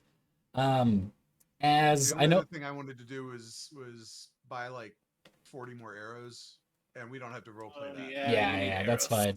fine. Easy enough. 40 arrows, yeah. Yeah. If you need money, I'll give you some more money. No, I kept enough for that. Okay. I hope. Dear God, I hope 26 gold will Ah, buy me. ah, 40 ah, arrows. ah, ah. It's It's a gonna golden be- arrow. 26. 2 gold for that. 2 gold. Also, I don't want to say this to the rest of the group, but I kind of like Thylea's light better than the light of Thylea. Either way. Potato. I don't know. We say potato in Arisia, and it confuses everybody else. Mm. Anyways, we should probably get back before my arms give out and I drop everything. Okay. Alrighty. As Yanni, you complete your purchases, we'll pick back up here in a second as we go on a short break with Rotis going back to the Siren's Roost and speaking with Ambrosia and the others there. Really quick, before we go on the P break, as a reminder, if you sub this month, we're going to give out a full character art piece with one of the artists on our Discord server. If you're interested in that, again, throw us a sub. As a reminder, if you have Amazon Prime, you can get a free sub through that. Anyway, we'll be right back in about 5 minutes, and we'll see you guys here shortly.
I was muted.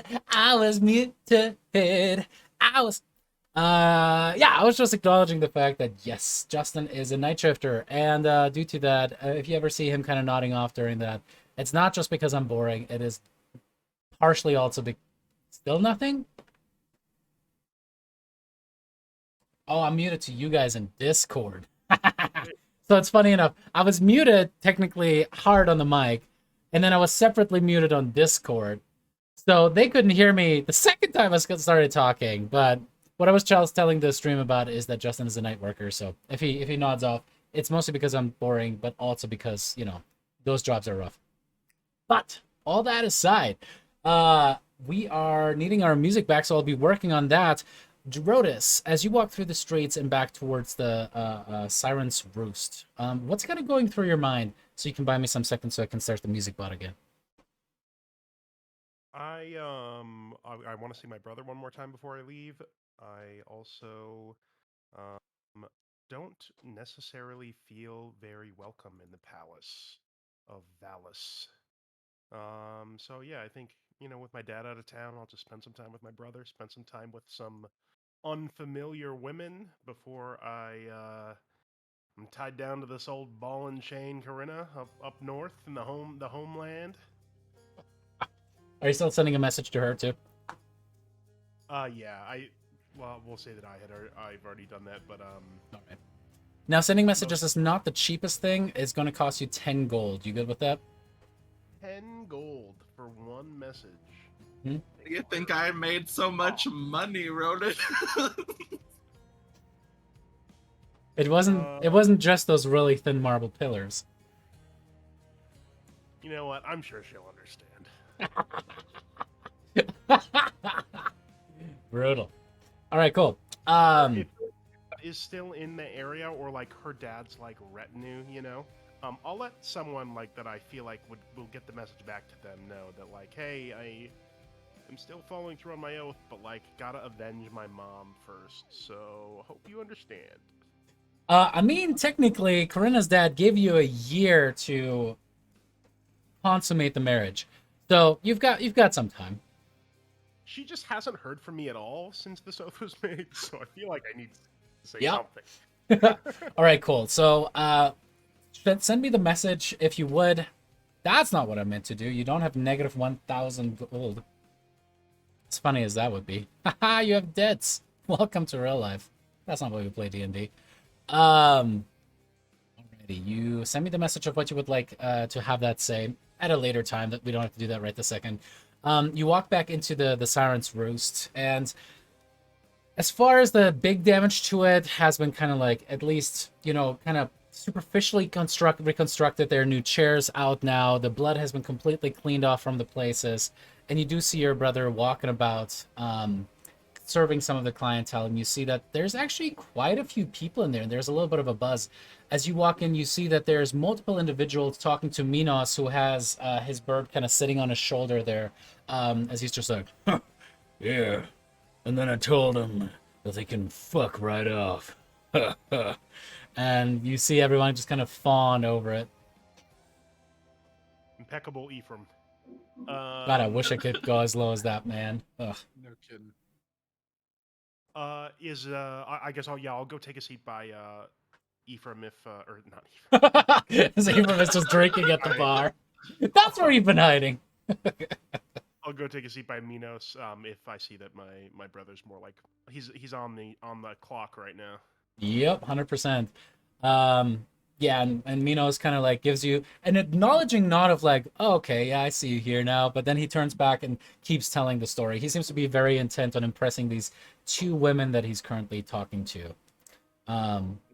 As your as your brother actually walks over and is setting down a tray with empty glasses, he just goes, "Welcome back, brother. I was wondering if you're going to say goodbye before you go." Didn't expect to see me so soon. Are you not going to take off right away? Aren't you some big prophecy hero that has to chase around things all over the world? Well, our grandfather is manufacturing some special weapons for myself and my friends that we'll need before we're going. So be here a few days. Well, 2 or 3 days. Slumming it with us until your crust items come to you. Must be nice. I'd stay longer if I could. I mean, you can. You could always forsake it all, Become the true inheritor of Peter's legacy. Very handsome young man who has no chance of ever going anywhere in the world except for what's up here. Duty calls out to me pretty strongly. I'm sure that and all of the riches that you're going to make up. Yes, yes. I'm gonna blindside him with a question real quick, and I'm just gonna come right out and be like, He's about to ask, what would you like to drink? As he's kind of like walking over to a barrel. What do you say? Is your mother still around? And at that, he definitely just kind of raises. You can see that there was like a little bit of a shit-eating grin for a second. He's like, what can I get the great hero? And as you say that, he just goes, I don't know what happened to her. I paid a siren to try and hunt her down, but she said that she couldn't. Yep. As far as I know. Yep. Yeah. Sorry. As far as I know, she disappeared after she abandoned me.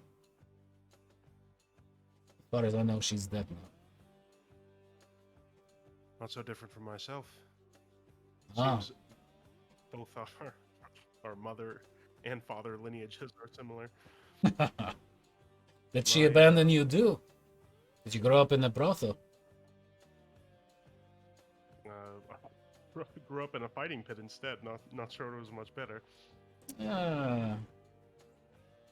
Certainly taught us different skills. I mean, you do have bigger muscles, everywhere else, but, Of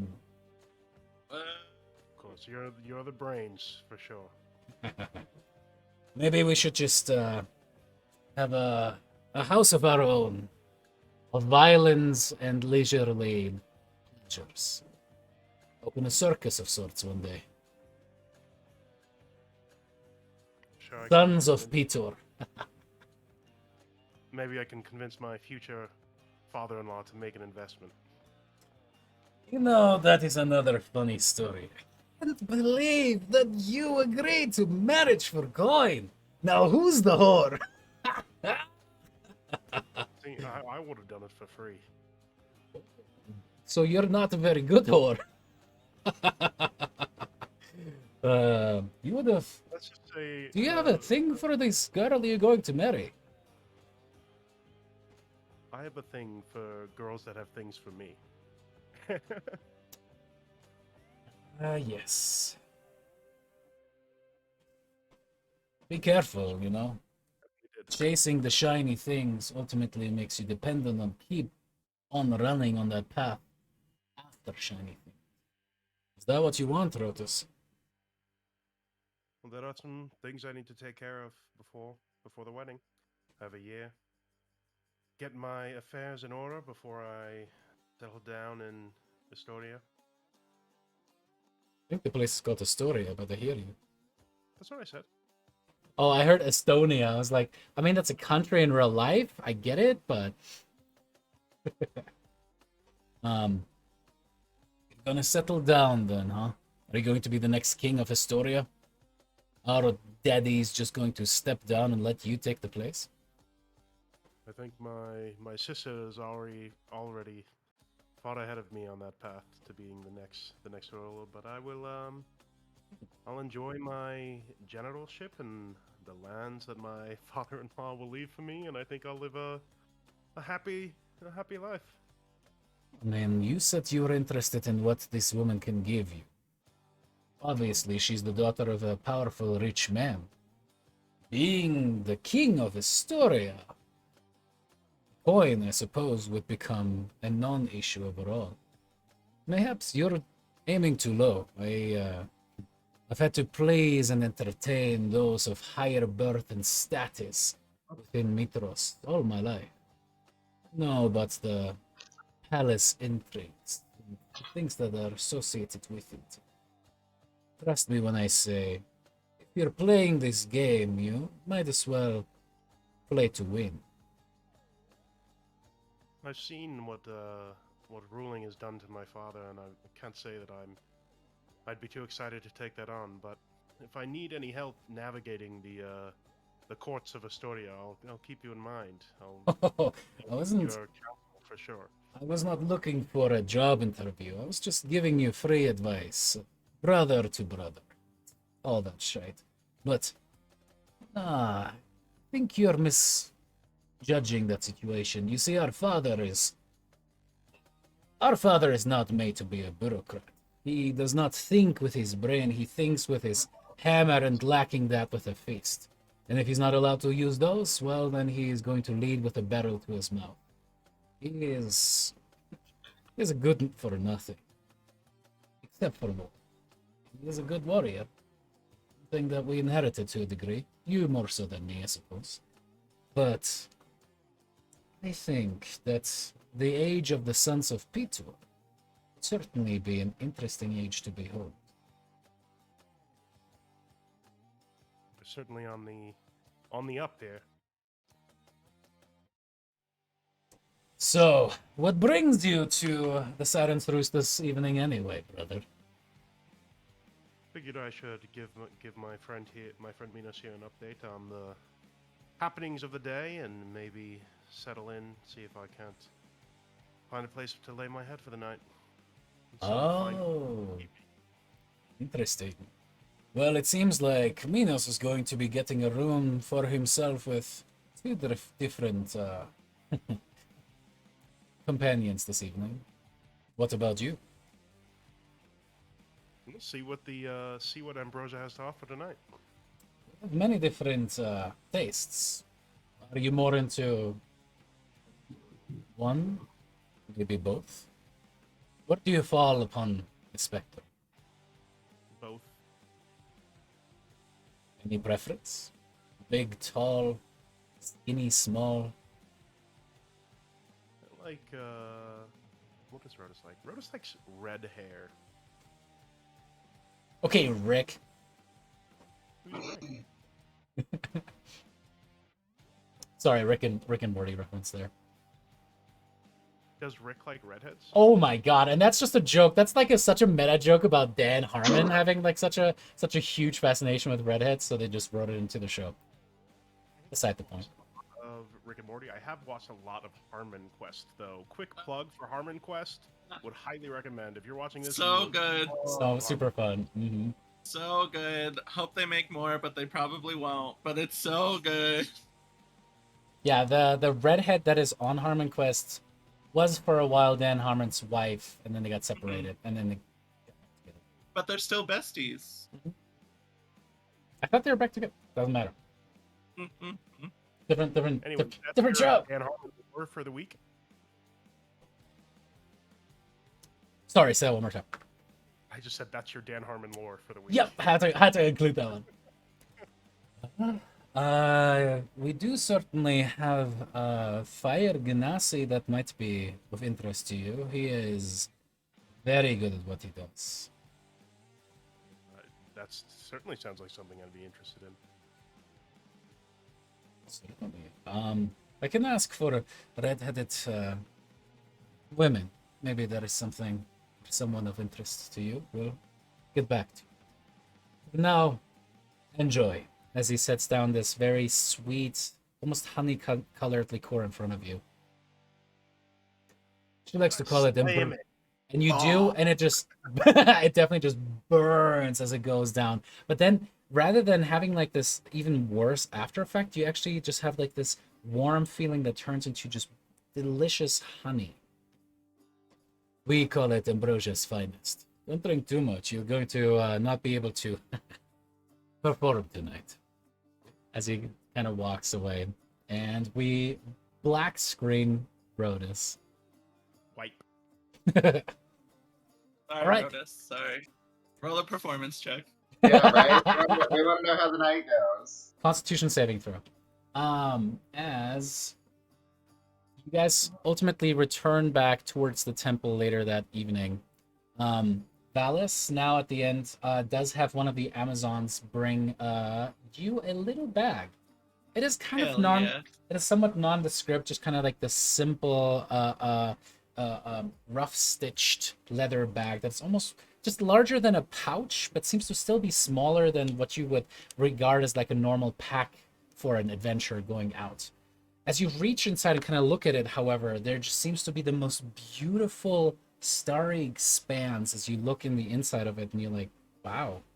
It's just looking at the night sky as you open up the bag and peer inside.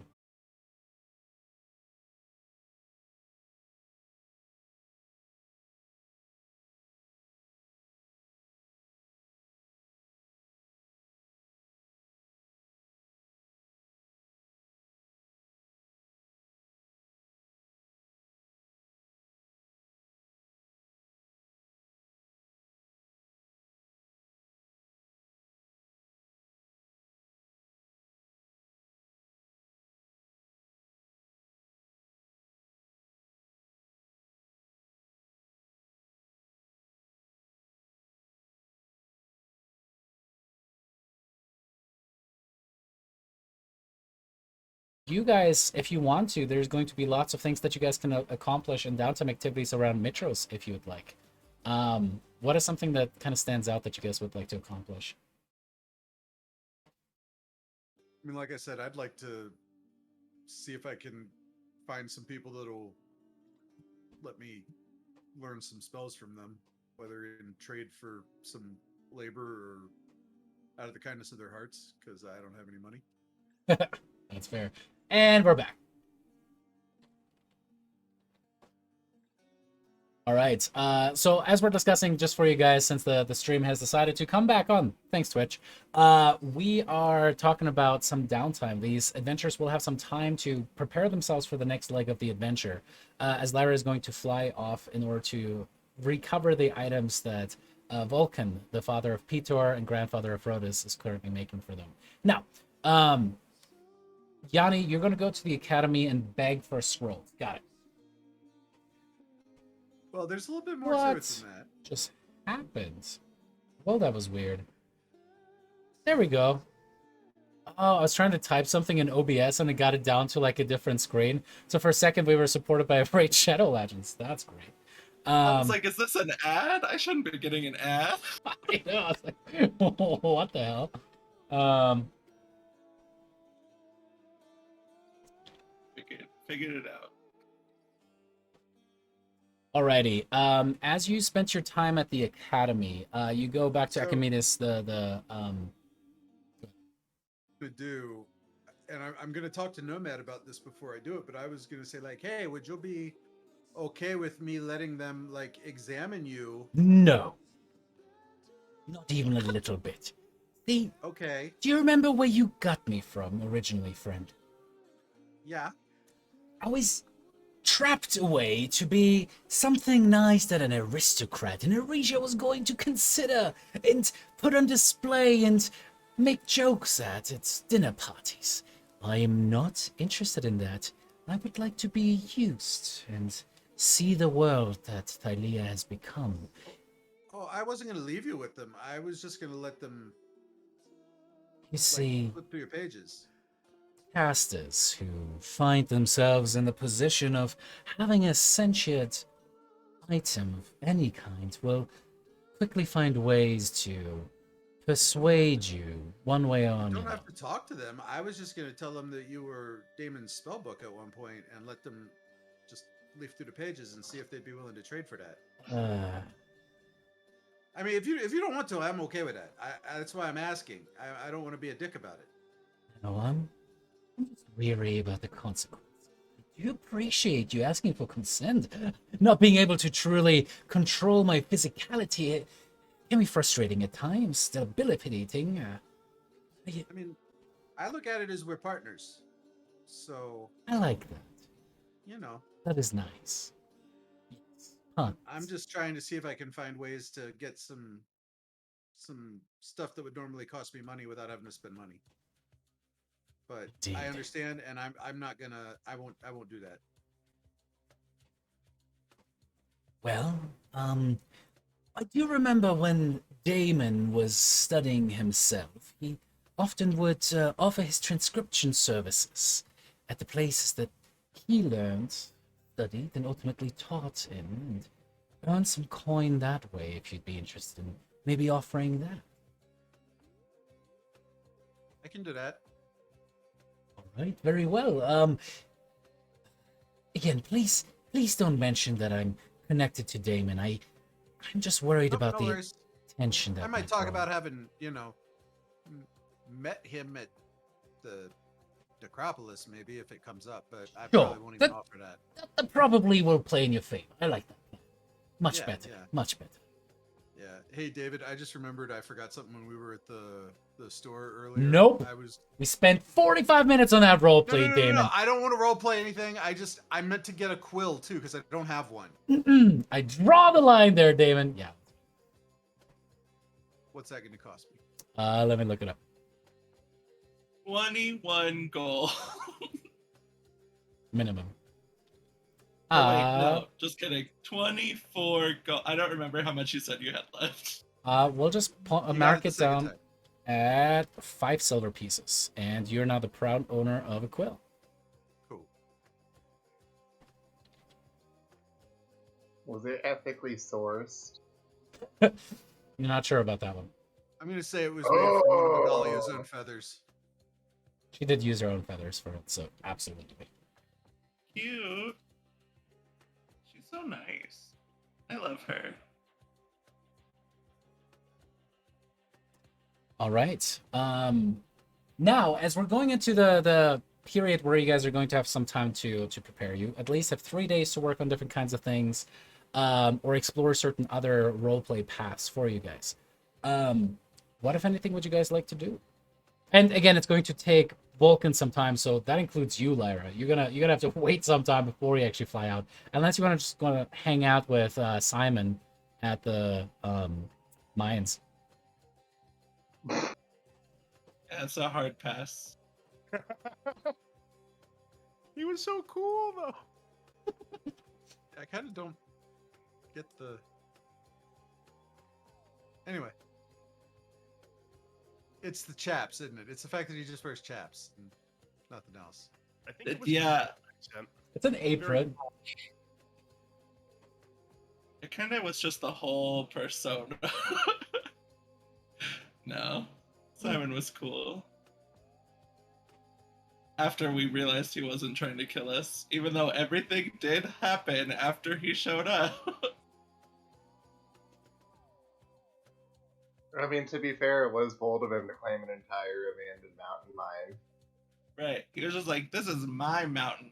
And just strutted his little chap naked body into the mountain. It was very white man colonialist settler, knowing that there were dwarves there prior. I don't know. If he can make the stuff that we're telling them to make, I'll forgive him.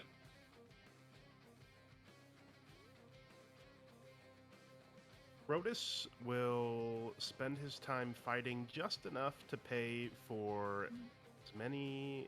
Fire Ganassi don't come cheap. I'm not So- actually trying to do pit fighting and win money. I'm just like The saying, knight, oh, that- the knight I'm is still waiting actually for that paid performance for. check. Yeah, the knight is paid for you, Rotus. As yes, a beautiful red-headed nymph is found for you and led in with the Ganassi at the same time, and you have some interestingly placed burn marks.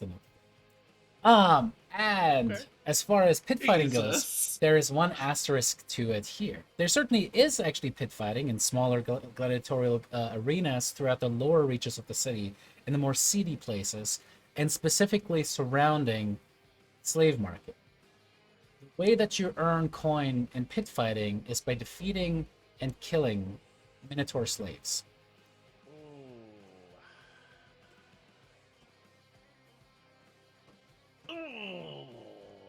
What do you mean?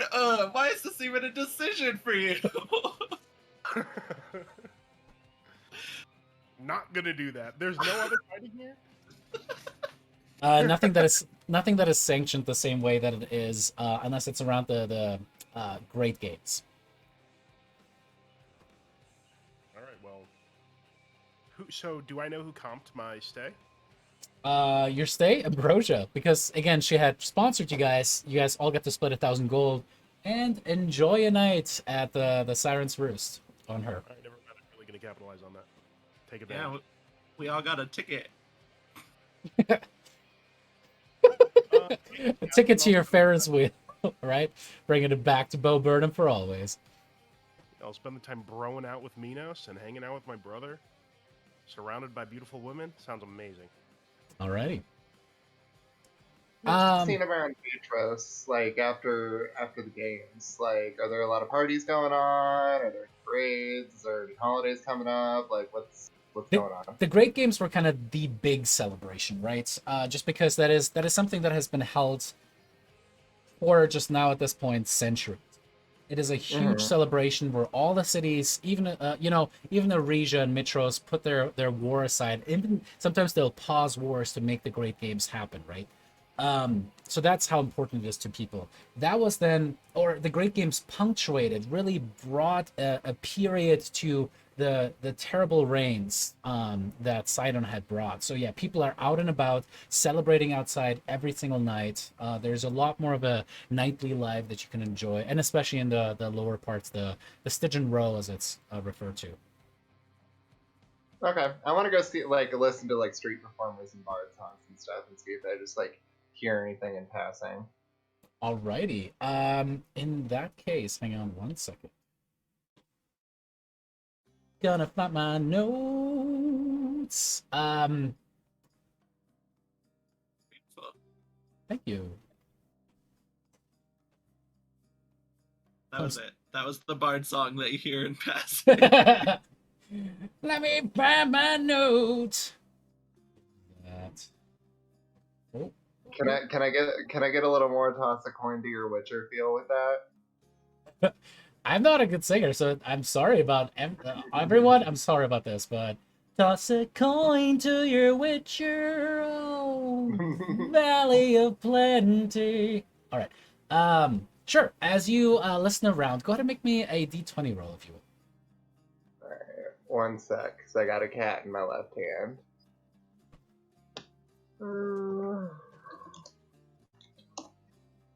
I got a 16.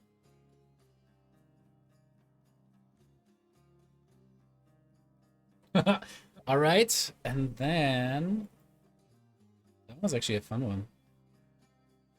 Oh, it looks like Twitch is down for me. I don't know if that's everybody. Not me yet. Roll me another D20. Alright. Oh, and a nat one. Nice. Beautiful.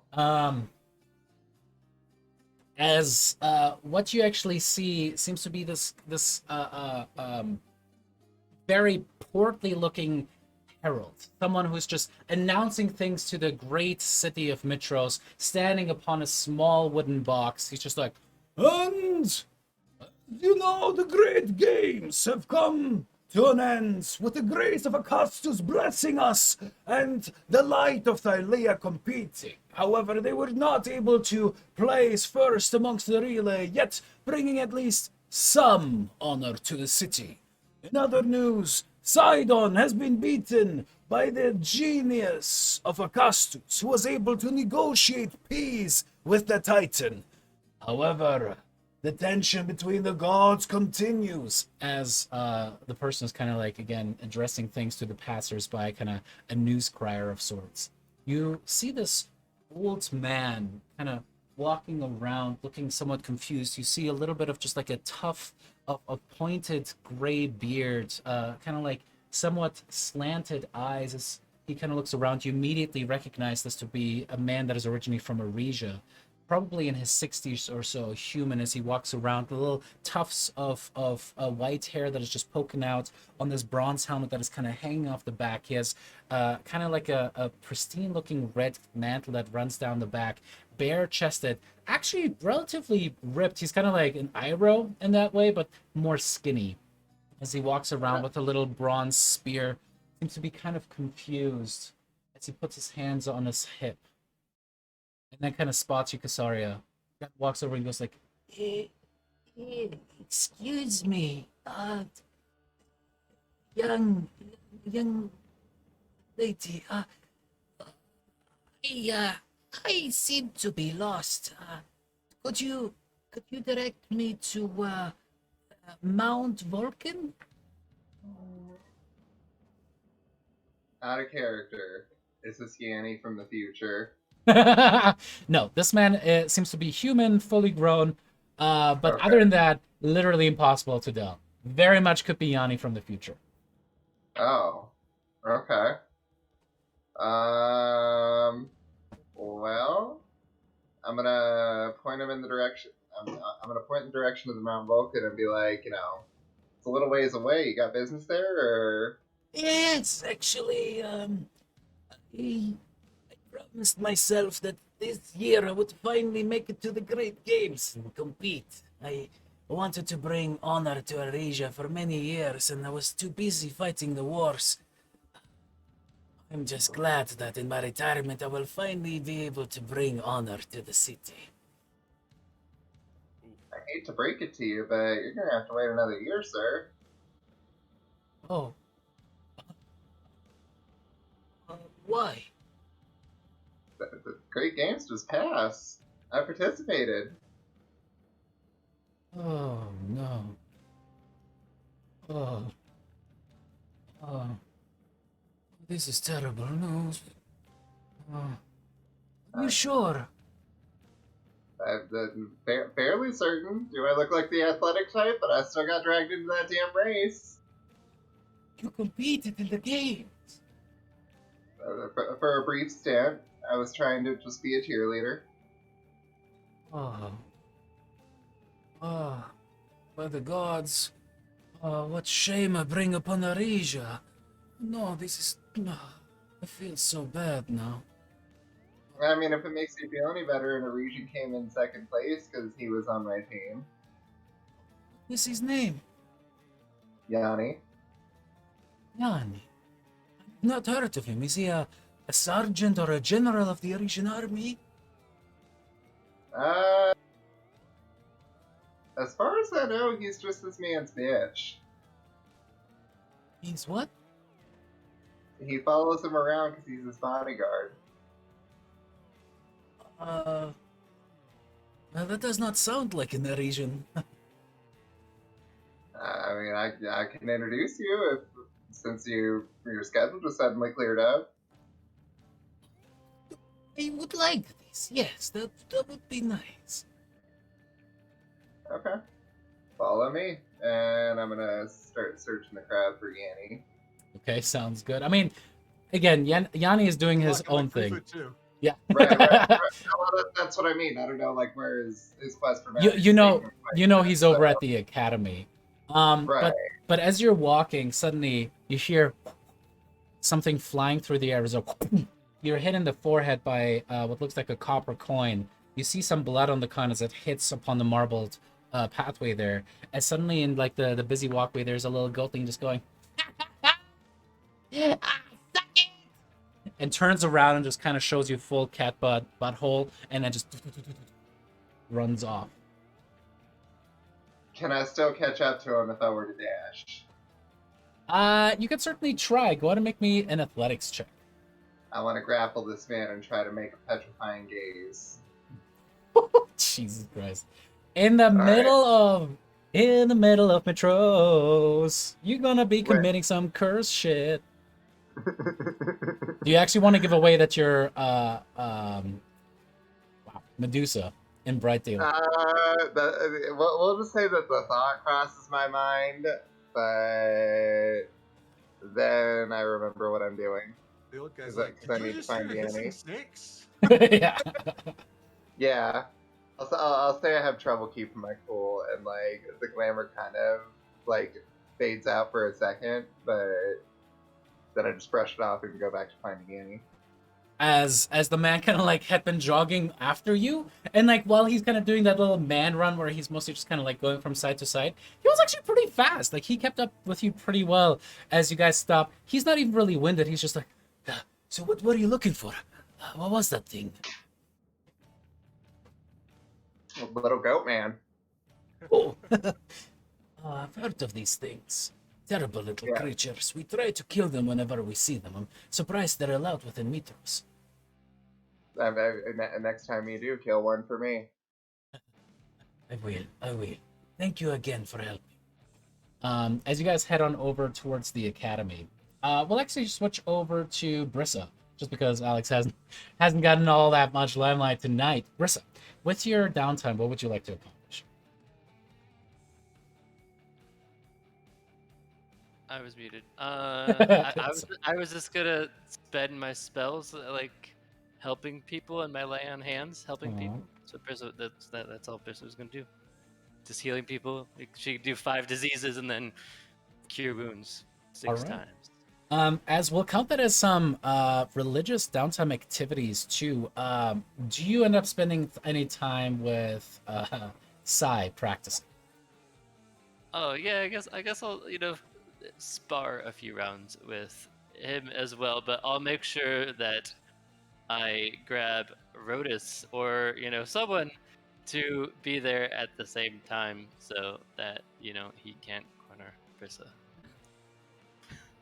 Be like, I need to borrow you for like an hour. Like, is that I okay? mean, we already know Rodus is down for a devil's three-way, so what's one more, right? Yeah, you can come grab me.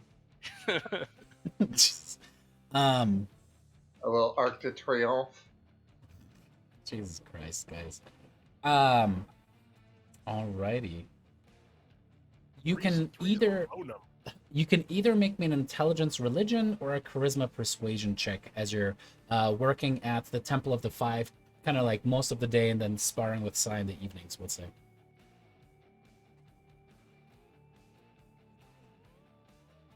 All right, and what's that total? I got a 15. Alrighty. As you start getting pretty well known around the temple, the acolytes and priests that work there are starting to appreciate your work. And as you walk by every single time, it's just like, yeah, that is that young Dragonlord. She is going to bring back the dragons. Yes, I heard that Augustus wants to give her a dragon as well. At least that's what she keeps saying. And it's just like all of these weird rumors that are starting to percolate around the temple. However, you have earned yourself a favor at the Temple of the Five. Now, again, this could be anything from, asking them to deal with a specific problem, general political or social support, or maybe reduce the cost of a cleric spellcasting by, some number, like 50% or something like that. However, roll me a D100. Put a hit on somebody. That's what priests do best. Alrighty, cool. That is that. During the early evenings, as you spar with Sai is an incredibly lithe and talented young man. Again, he has like that deep bronze skin that speaks of hours and hours of practicing under the relentless sun.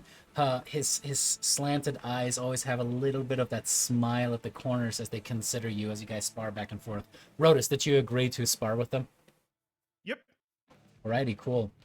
As they're going through routines together, you see Sai seems to be much more focused on dancing around, especially as you kind of go in there and spar. You and Brissa having the technique of just kind of brutishly going in, getting flanking as much as you can, and if you had it, cast Booming Blade. Wait, that's David talking.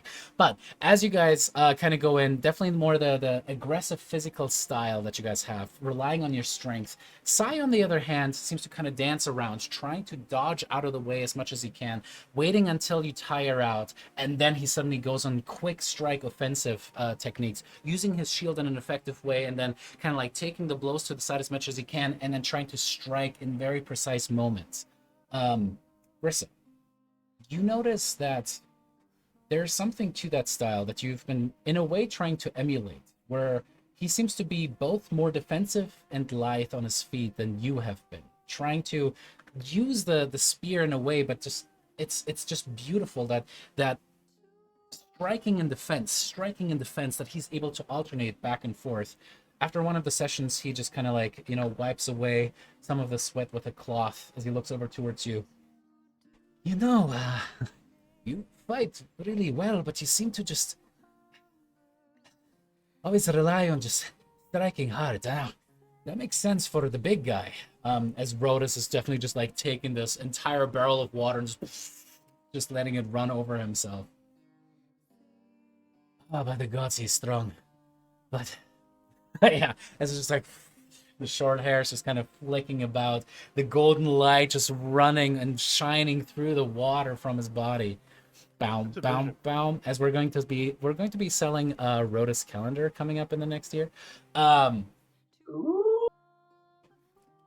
You heard it here, folks. So, wait. Oh We're gonna man. be commissioning a Chain lot link of loincloth. Because they have to commission for 11 everyone. more drawings there. It's just gonna be Brian cosplay. Yes. I might pay for that. That'd be worth That'll it. be awesome. Like I said, chain link loincloth, and I'm in. All right, Brian, you and I will do it. I'll be Pitor, you'll be Rhodas. Ooh. We're gonna get a sword replica. Except Brian actually just towers over me in real life. So I'm just gonna be like Pitor looking up at Rhodas. Oh man. But anyway, so as Sai kind of goes, have you ever thought about maybe again focusing on just quicker techniques? Don't always try to be right there doing as much damage as you can. Dance around your subject, the thing that you're going to be interacting with. The way that my mentor at the palace always explained, you want to dance with the other side. You want to tire them out, see where their weaknesses are, and then exploit those small moments when you can. I mean, yeah, that sounds good too. I mean, hitting things really hard also sounds, pretty fun. I mean, I haven't seen Rotos hit that much, but every now and then when he does, it's good. But I mean, most of the time he does swing wide, so I can see the points that you're making there. We'll say Sai like was just taking a sip from like a little bronze beaker, or like, shit, why can't I say that? Doesn't matter, and just spits out the water as he goes. He does seem to be, again, focused on hitting very hard rather than actually hitting. But that's what I'm talking about. You might be able to do this. Try to focus on really exploiting the weakness.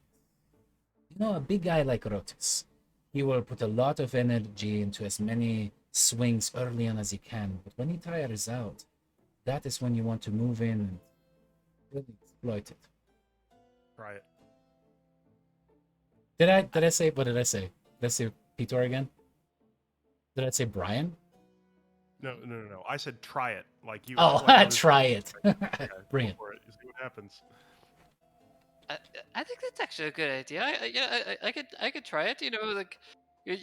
I could try using a shield instead. Maybe that might be fun. To try that out. I think I have a shield. I think the shield I have, has a symbol of Sidon on it, but that's okay. It's cool. You should really get a new shield. I don't. Yeah, I probably should. That's on the to-do list. Right. Oh, that's not good. Not good at all.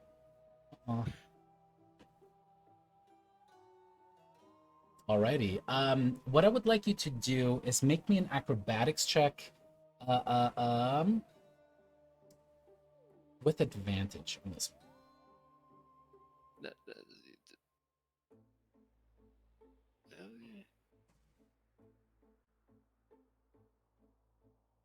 Alrighty. As you kind of clumsily at first kind of get around that. He got a 12, by the way. Around the techniques, you're starting to learn and you get the hang of it. Rhodas, you watch as Brissa kind of like starts trying to favor her more lithe aspects rather than brute force. How do you feel about it? Whatever works. I think I mean I would Rodus is much older than Brissa, and he would probably just be like proud that she's learning new things, branching out. Aww. Alrighty. In that case, Lara, what would you like to do?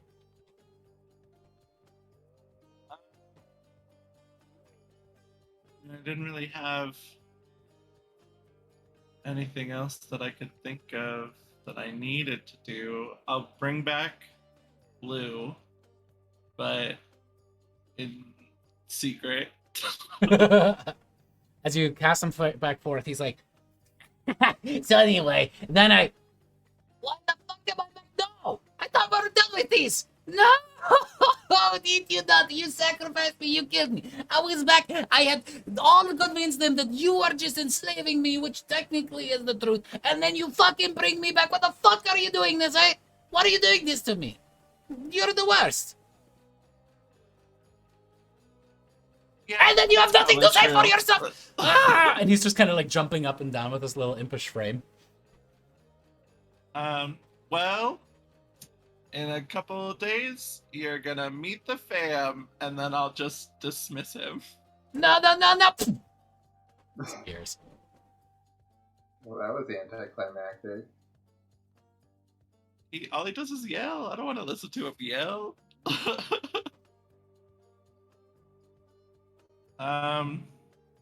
What else would Lyra do? Oh, You're just I'm gonna play and make money with your other familiars. I'm gonna bring the shield to Icarus. I'm gonna go talk to Icarus before I Alright. forget. Alright, as you approach Icarus, and how do you present the shield? Again, he at this point is kind of like currently being scrubbed by a bunch of individuals, just bringing an amazing sheen to the silver scales of this dragon. I think I would just walk in, like holding it in front of me with like a big, like smiling face on it. It's like those masks that you guys have seen that have like little mouths that kind of appear. They can smile when you smile. Like you're holding this little buckler shit in front, and Icarus kind of considers you as you approach and goes, "That is funny. I like. Where did you get this?" There's a shop out in town. It's called something new next time we go there, because I can't remember the name again. Shadow something. Yeah, Shadows? something in shadows. We're just gonna call it JC Penney's because that's a thing of the past. It's called Sears. No, it's a little shop run by this super cute like owl. But she was super nice. Could run their own shops. Sounds delicious.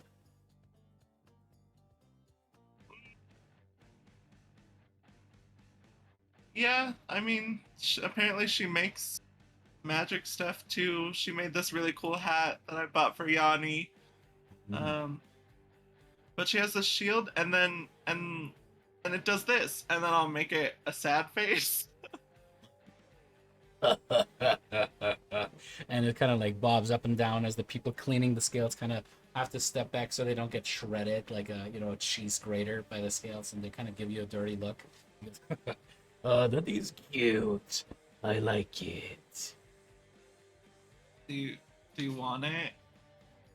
I got it for you. You brought me a gift. That is so sweet of you, Lyra. I mean, like, partly a gift, but like also the beginning of maybe a tradesies backsies.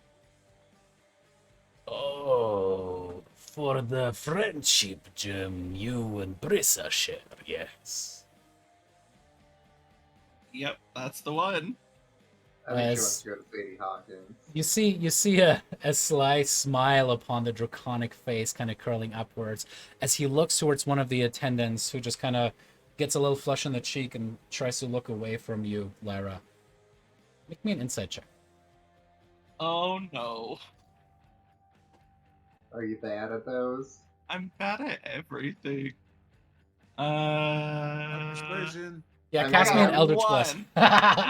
You haven't been bad at being drunk or crying yet. I got a 1 plus 0, which is a 1. As you kind of like, you feel like there's a joke that's being made that you just don't get, and you just try to play it off like, yeah, sure. He goes, it could be a good start, Lyra. Yeah. I'll just like set it on his pile of stuff. Very good. As he kind of like takes two massive claws and just ping, picks up that little buckler. It seems to kind of consider it, looks at it very closely, then it seems to change into like a pretty accurate description of your face with a smile on it. Great. And then it turns into a sad face appears. I like it. This is great. Thank you, little one. And he kind of like puts a massive paw and just kind of like, you're like, shit. And kind of just pats you a couple times. Yeah, so just keep that in mind. I will be back with more stuff. Thank you.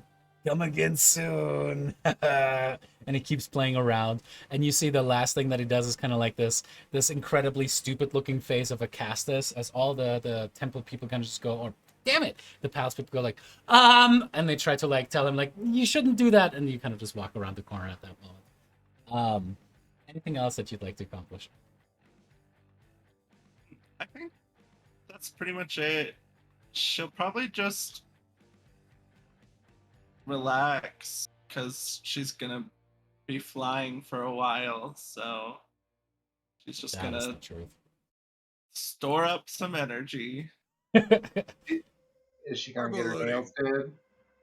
She needs Huh? to do stuff. I said, is she gonna get her nails did? She can get some self care in. Oh yeah, I'll have a spa day. That's what I'll do. Sure thing, and there's plenty of attendants at the palace who are more than happy to accommodate you guys. Also, while we're at it, while I'm working on Yanni and the academy, go ahead and make sure that you get 2 long rests in during this, so that you guys get all of your stuff back. Oh snap! Yay! Again, this is going to be Yay. multiple days passing now. Do you think preparing spells is gonna be relevant this session, or is it mostly gonna be RP? We'll just say that if there's something that you needed prepared, yeah, prepared. Okay. Shoot an Eldritch Blast at Kasaria. Go for it. Do it. Do it. Let's fight. No. All right. The pit fighting that I allow is the PvP in this group. Okay, let me see what I need to prepare right quick. My God. 3rd level spells. Just hold person. Lyra's fucked. I'm dead. Ooh, tidal wave. I can wash a bitch away. I mean, yeah. Yanni, you go to the academy, and this place is quite beautiful. As you walk in there, there's just like this beautiful white tiling of marble floor. You see that there are all of these golden lines that seem to be almost like the grout between them, just made out of actual golden metal. As you walk about, you see up above, there's actually hundreds of candles that are just floating in kind of like a semi-domal shape here. All the way down a long rectangular hall. You see that there are 3 floors to this, and each floor has just like perpendicular rows of wooden shelving with just hundreds and hundreds of books. Some of them floating out of the shelving down to the hands of what seems to be a student, acolyte, or maybe actual wizard. As multiple people are walking about, you see the bottom floor here seems to be the actual library floor where people are sitting down. You see multiple individuals doing different notations for spells and getting used to whatever they might have to do for getting ready for an exam or working on a new arcane formula or something along those lines. As you walk about here, whom do you seek out? What do you approach? So Archimedes is who I'd ask for. I mean, if there's like is there somebody like at the door, like, hello, small person, or Nope. you know? Nope. As you walk Okay. in, you do see that there's what look like different little round tables within which individuals sit. And they seem to have just stacks of books at the side, what looks like a massive book that is almost like a ledger, kind of keeping track of things as they wave a finger. A book seems to be floating back up to a shelf very far away from there. So, as you approach one of them, he just goes, Yes. How may I help you? Hi, I was hoping maybe Hi. that I could speak with Archimedes. I'm Yanni from the Light of Thylea. We had some discussions during the games. as this crooked-nosed human just kind of pushes up some of the spectacles that he has on his nose. Archimedes is the grand principal of the academy. Who are you? My name is Yanni. I spoke with him at length and some of his other compatriots during the Great Games a few days ago. Archimedes speaks to many individuals during the games. It is part of his official office. I'm not sure he'll remember you. I think he will. Tell him it's Yanni from the Light of Thylea. Oh, you're one of the prophesied heroes. Yes. It is fantastic. Would you like to? Could you help me with something? I've actually been I can, trying sure. to hunt down the. When was the exact date that you met the oracle to receive the prophecy that led you on the path that you are currently on? As he takes out a quill and kind of like sets down like a little side paper parchment that he just Today takes for is notes. the 26th day of the Okimion. I'm wanting to say that would have been on Did the adventure start on the 1st? Let's see. Then it took. Would have been the 6th? Oh, I believe. fantastic! And what have you been doing in the 19 days since the prophecy? Oh goodness. Let's see. We went to Astoria. We met with Pitor. We met with my brain stopped working just now. What's his name?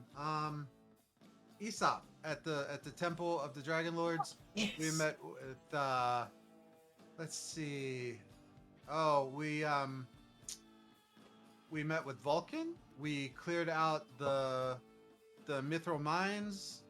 We cleared out let's see, what else did we do? Oh, there was the whole unpleasantness with we were there when Sidon's worshippers executed Kira. That was not fun. Oh, I heard about that. That is actually truth. I was hoping that was just propaganda. Well, she's back. Oh, but it happened. interesting. But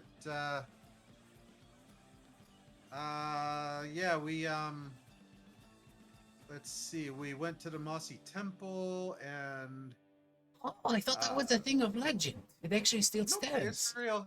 It's real, and it turns out that it was the Oracle's sister that lived there, and we got her to lay off with the whole Lutheria worship thing, and we went to the necropolis. I tell you what, I And- know that you have to speak to Archimedes, but would you be willing to sit down with me and some scribes at a later point? We really want to make sure that we are getting the historically accurate account of the actions of the Light of Thylea. Yeah, I can do that. And with that, the group is actually going to get a little bit of an accounting now, a true story based on. It's probably going to get picked up by HBO. not to get anyone's head too big. Is this the toss a coin to your Witcher reprise right here? Yeah, exactly. But as you are ultimately led up, and there's a little bit of a waiting room that has some grapes and the like kind of set out for it, you kind of bounce around, your little legs kind of wiggling off of the more full-sized humanoid chairs, as you're ultimately led into what is actually a relatively sparsely decorated office. Certainly, it has some nice flourishes. You actually see what seems to be a little bit of a crystal decanter off on the side, and some liqueurs and the like, and a beautiful half spherical room almost. A beautiful just oak shelving with all of these books kind of running around the back, as he's currently sitting at a large oaken table, kind of again using Mage Hand to flick over different things and books as you walk, and he definitely puts the book aside and goes, you see the gray hair kind of again slicked back, the beautiful red robes that he's wearing. Yanni, I was wondering when I would see you again. Thank you for I wanted.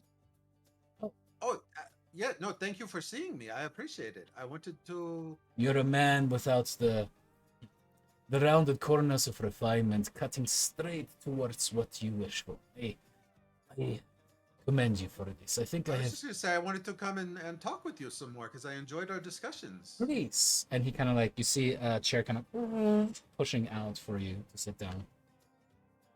Thank you. Certainly, certainly. So, what can I do? I was wondering because it seemed like you and your colleagues, when we were talking at the games, all had different different schools of thought, so to speak. Yes. On different approaches to how you consider the world and its workings. Yes. I was hoping maybe you could give me a primer on what the different philosophical schools are. I'm afraid that personally I'm too busy, but we do have a corpse, and I'm sure at this point, and if you're able to pay the down payment for the deposit and take a semester of a course, you could be signed up for the curriculum. If that fits Right, into I don't your... have time for that right now because I prophecy was and worried. all. Right. But could you just like, based on what you know of my thought processes so far, could you recommend one for me to look into further on my own that you think might line up with what I know or how I think? I think by virtue of what you have to do,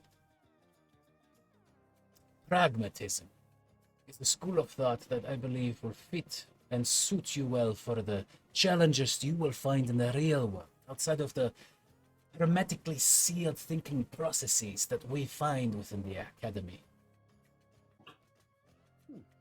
Interesting. I assume there are books here that I could read. Oh, on the subject? certainly, certainly. And if one of the librarians asks you whether you are a member, just say that you have a pass by Archimedes. I will. Thank you. There was another thing I wanted to ask about.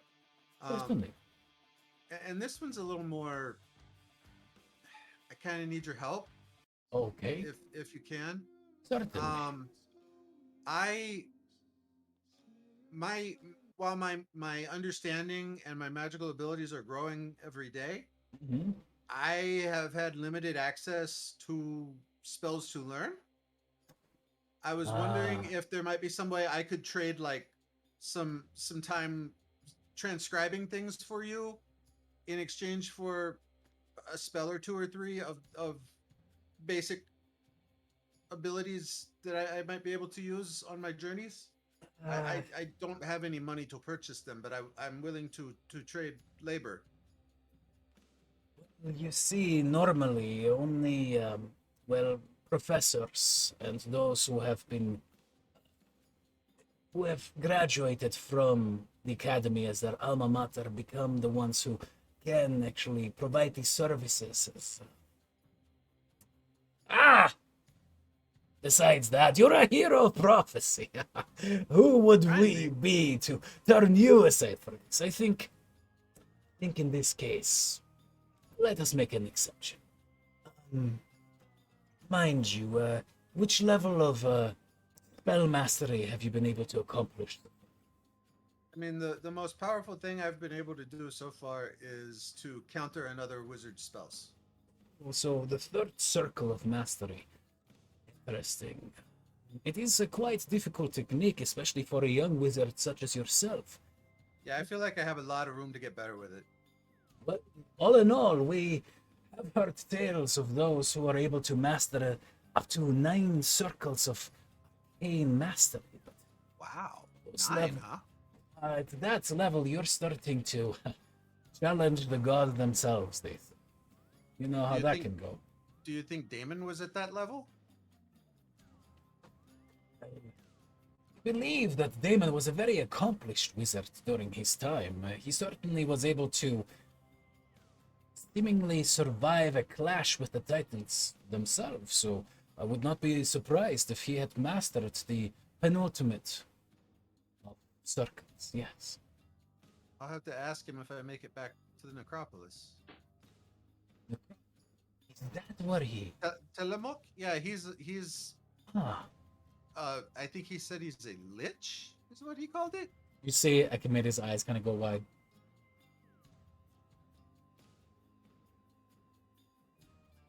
Oh. Oh. Well, this is not... This is simultaneously one of the biggest discoveries of our time, and yet the implications are horrific. I think it was a way to perhaps hide himself from, or not so much hide himself, but prevent himself from having to go to the underworld and face Thylea. Suppose I understand that bit, but are you aware of the costs of becoming a lich? I mean, you have to die, right? He looked pretty dead, but he was still walking and talking and stuff. I'm afraid there is a bit more to it than that, my young friend. In order to become and ultimately sustain your lichdom, you have to continuously supplement your soul with the souls of others.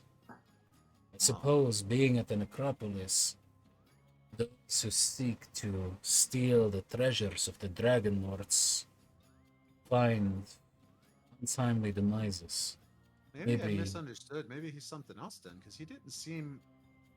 Well, maybe if he's just gobbling up the souls of bad folks, but I mean, how many people are going up there on a regular basis? How often? How many souls would he need, like, say, in a given month? At this point, I would be hypothesizing as much as you know of the concept of lichdom. There are tomes that we accumulate here at the Academy that are closed off to the general public for the reasons that we are currently discussing. That makes sense. That's probably not something everybody should know about. I would appreciate if you kept that under wraps, as they so But say. yeah, no, I don't even know what you're talking about. Yeah, I mean, maybe is it possible there's another way to achieve a similar unlife without that? Maybe that he found. I mean, he seemed pretty sharp guy.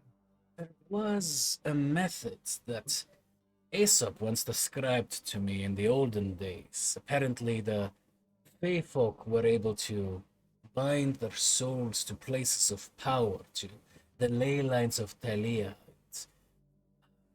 ancient Maybe places. that's why he's at the necropolis. Maybe it's because that's a place of power for him.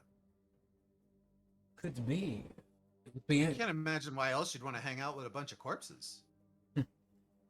Well, to all accounts, Damon was the most faithful and loyal servants of the Dragonlords that ever existed. I would not be surprised that even in his unlife, he now has dedicated himself towards protecting those whom he loved more than himself. He definitely seems to be doing that. Mm. Damon still sentiently existing in our time. Here I thought your prophecy was the biggest thing of our age. I mean, I didn't. Not to take away from the grandeur that you No. obviously I mean, carry, as but- far as I'm concerned, this whole prophecy thing is kind of a little. It gives me anxiety. I get a little verklempt just thinking about it. It's a lot on your shoulders. It's almost like you're carrying yeah, the world. Sorta, but yeah, no, yeah, I didn't. I would have thought that like. I didn't know he was hiding from the whole world. I would have thought that like, at least Aesop or somebody would have known. But Aesop never said anything, and he helped us find the path No. to the necropolis. So. I enjoy the talks that I have with Aesop every once in a while. I see him maybe every 5 years or so. I asked him about coming down to Mitros to maybe work in the academy or join the temple, but he always refused. I think after losing his husband and his children, he just withdrew. Children? We only knew of one. Aesop and his husband were fantastic parents. They took on many of the orphans of both sides of the war and tried to raise them together as one people of Thylea. A commendable endeavor. He was responsible for the opening of the first orphanages on Thylea as well. His Oh. mantra was that you cannot commit atrocities and war crimes against those faces that you can identify with. He thought it would change everything after the war came to an end. Pretty valid thought process, if you ask me.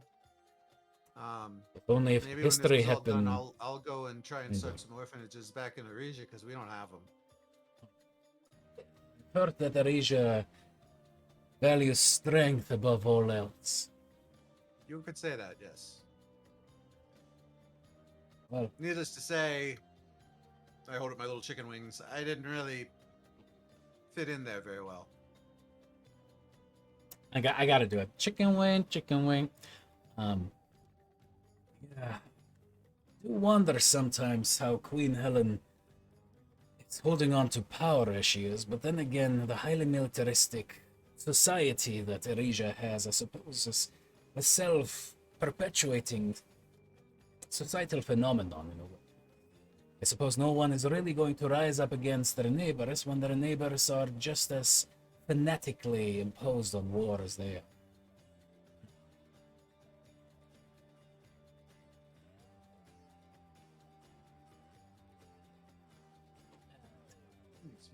In any case, I love you. what I wanted to talk about with you as well was an accurate accounting of the events of the Light of Thylea. Would you mind getting in contact with one of the librarians about scribing? I actually was talking to one of your librarians about that on the way in. We're already working on it. Well, serendipity. You came at the perfect time. All right. Yeah, well, I'm more than happy to help, and we're probably going to be here for another like week, 10 days, kind of a thing, before we set out for the next leg of our journey. understood. In that case, So, I will I'm get you happy lined out to- with work. We'll find something that will be adequate for the work you're able to accomplish in that time in terms of trading. Join the academy. We'll make you maybe a member emeritus. I mean, yeah, honestly, once all this prophecy stuff is settled, I would love to come and get some formal education, because it's like everything I know about magic is pretty much self-taught, just from what I've been able to piece together. Through And- autodidact. That is incredibly commendable. I mean, I guess all my strength is in here instead of in here. So, yeah. Yeah, no, so just point me at whatever you want me to do, I'll go do it. Please, talk with one of the librarians. Say again that you have a permission pass by a committee, since they will line you out for the week. Okay, perfect. Thank you so much for your help. I'm excited to have you within the academy. It's a true hero within the halls of learning. This will be great. I'm really excited to be here, surrounded by other academics. Instead of the sweaty adventurers that make up the stories of lore and yonder. Yeah, yeah. The sweaty part is really not presented enough in the stories because it's like Have they ever taught you it's immersive. the spell of prestidigitation yet? Yes. I just make a little candle flame on my fingertip. As you go, fantastic. In my day, I was actually working as dare admit, a battle mage against the Eurasian aggressions every once in a while. And no offense, but No, I Those- understand. cleaning wounds and making sure that everything stays clean within our camp is of greater importance sometimes than well-laid battle plans. In any case, don't let me keep you any longer. I do need to return to my work, but Absolutely. Thank you for your time. thank you for yours. As he kind of bows towards you and you kind of do your thing, the chair kind of pushes itself back in and you walk out of the thing. You walk down towards the librarian. You're about halfway as the kind of mousy man with the big crooked nose kind of like excitedly smiles at you. Suddenly, you hear just a, "Hey, Yanni!" Actually, it's more like, "Yanni!" from Casaria. As you see a little bowed Eurasian monk kind of walking behind her as well. Oh, hey, Casaria, what's up? This man wanted to says he's from Aresia and said he wanted to meet my Aresian friend. Oh, Oh, hi. hello. You don't look like the typical Eurasian, but we met. I mean, I grew up there, on the streets. Which house? Oh. Huh. I was one of the urchins that begged for food. You know, I always thought that there should be a better way to go about than letting you fend for yourselves, but at least when you're 12, you're able to join the army, so there's always that option. Yeah. Not so much with these little spaghetti arms. Yeah, I remember when I first got my first military promotion. Queen Helen actually came to observe our battalion herself, and I remember the little boy that came with her. Forget his name, her son, but he was just as small as you, and it's wonderful to see him like that. So much promise in him.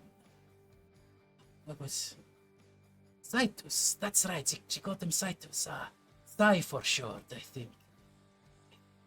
Oh. The promise of youth, children. Is great. Yeah, you still look young enough.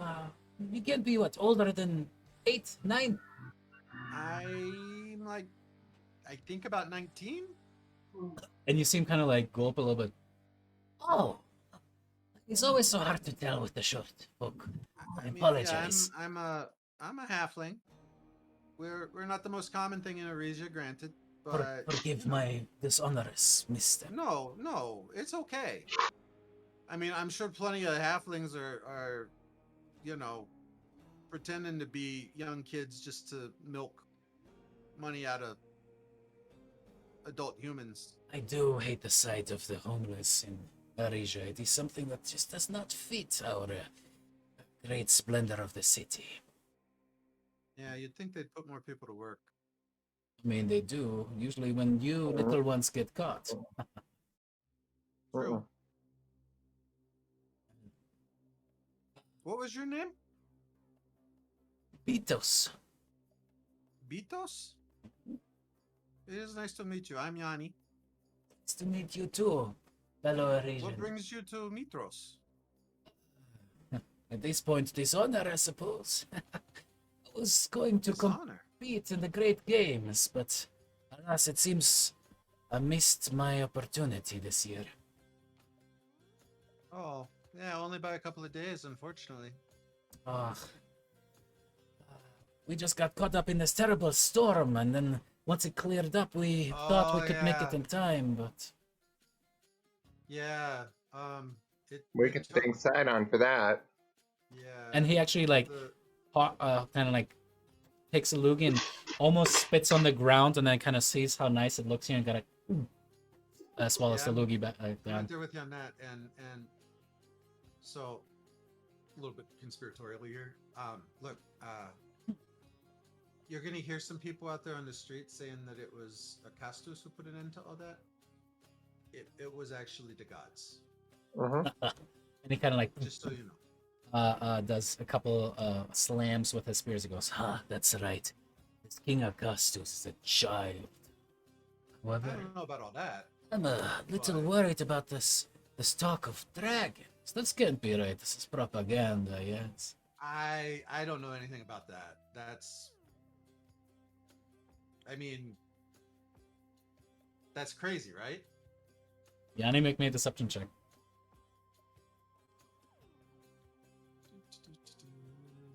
I don't want to look.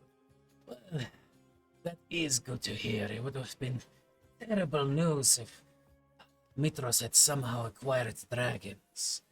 I do hope that Arisian ideals can one day spread into this lawless city. They have forgotten what made us civilized folk great in the beginning. The actions of Arcalander and his line of people. The strength that we civilized people once enjoyed. People like you and you. Kind of pointing towards your human visage, Casaria. And, you know, the people that settled and tamed these lands. Yeah. As Damon just kind of goes in the back of your mind, Yanni goes, oh no, full racist grandpa coming out. Who would have thought?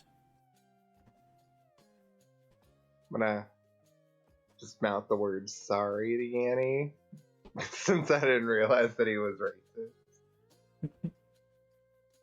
Yeah. No, I mean, And Yanni, that's something that you're very much used to.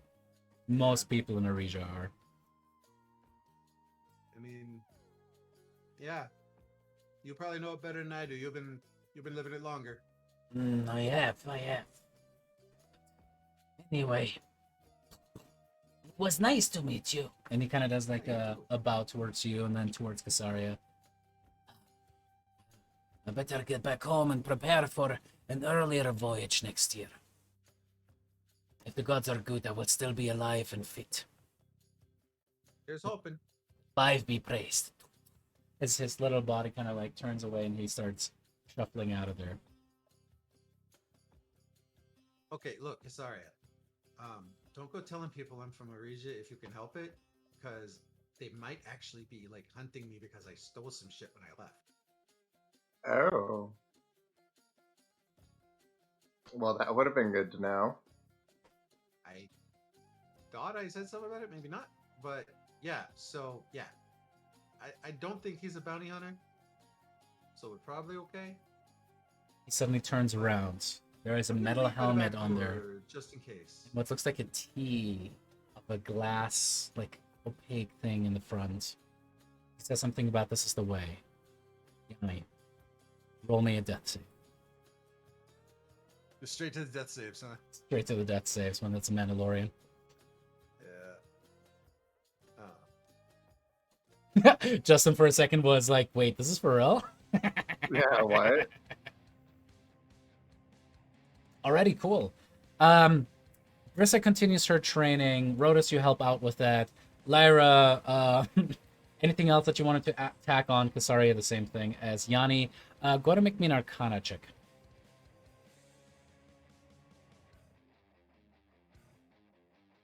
What'd you get? A natural 1 for a 9.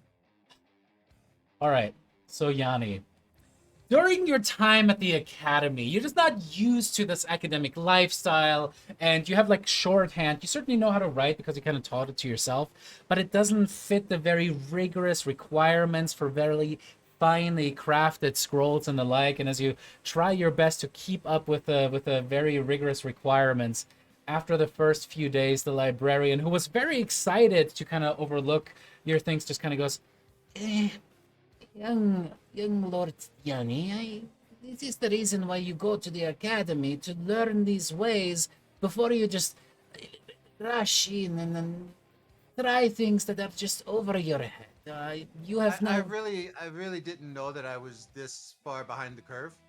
So I'm sorry. Uh, I These- didn't have much opportunity. I'm willing to learn. Ah,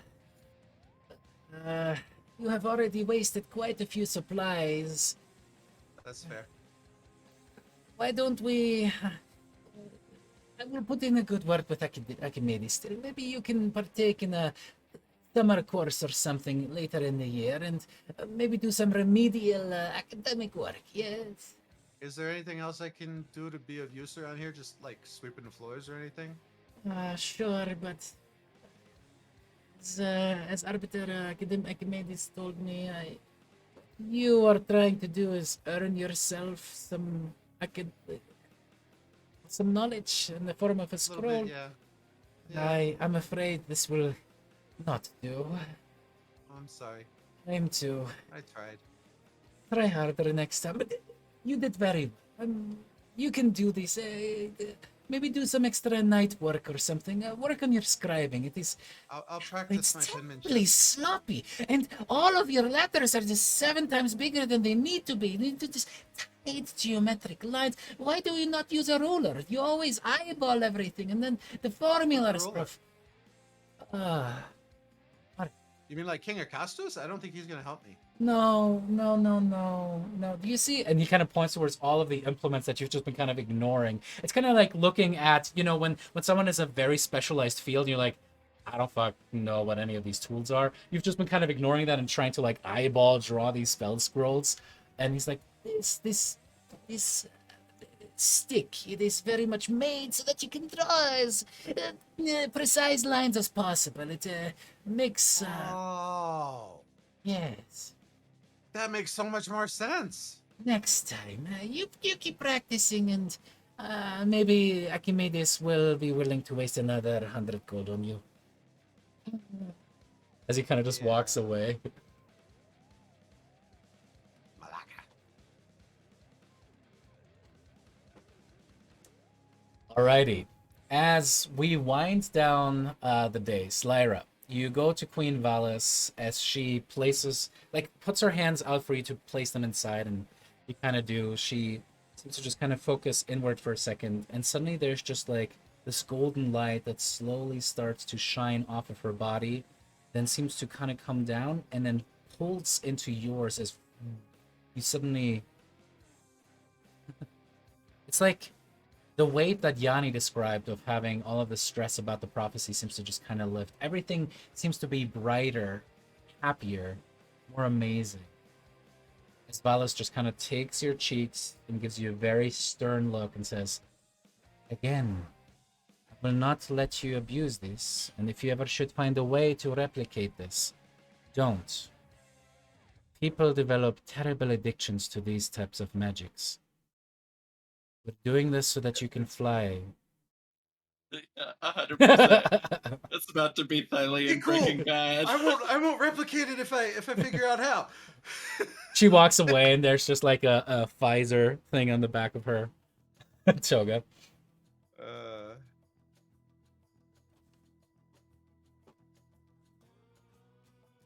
Alrighty. As you set out, Lyra, and start flying and kind of enjoy being able to just be alone and happy for the first time in. And as you fly higher and higher into the mountains, and sail along and in between the peaks, you do spot the little villages of the sirens, all peppered throughout. The nymphs and the other fey creatures that have made their homes as well. You actually spot the little village that Brissa was from. You keep sailing onward, and indeed you even find a little cluster of huts that belong to you, yours, and everyone that lived with your family. You stop.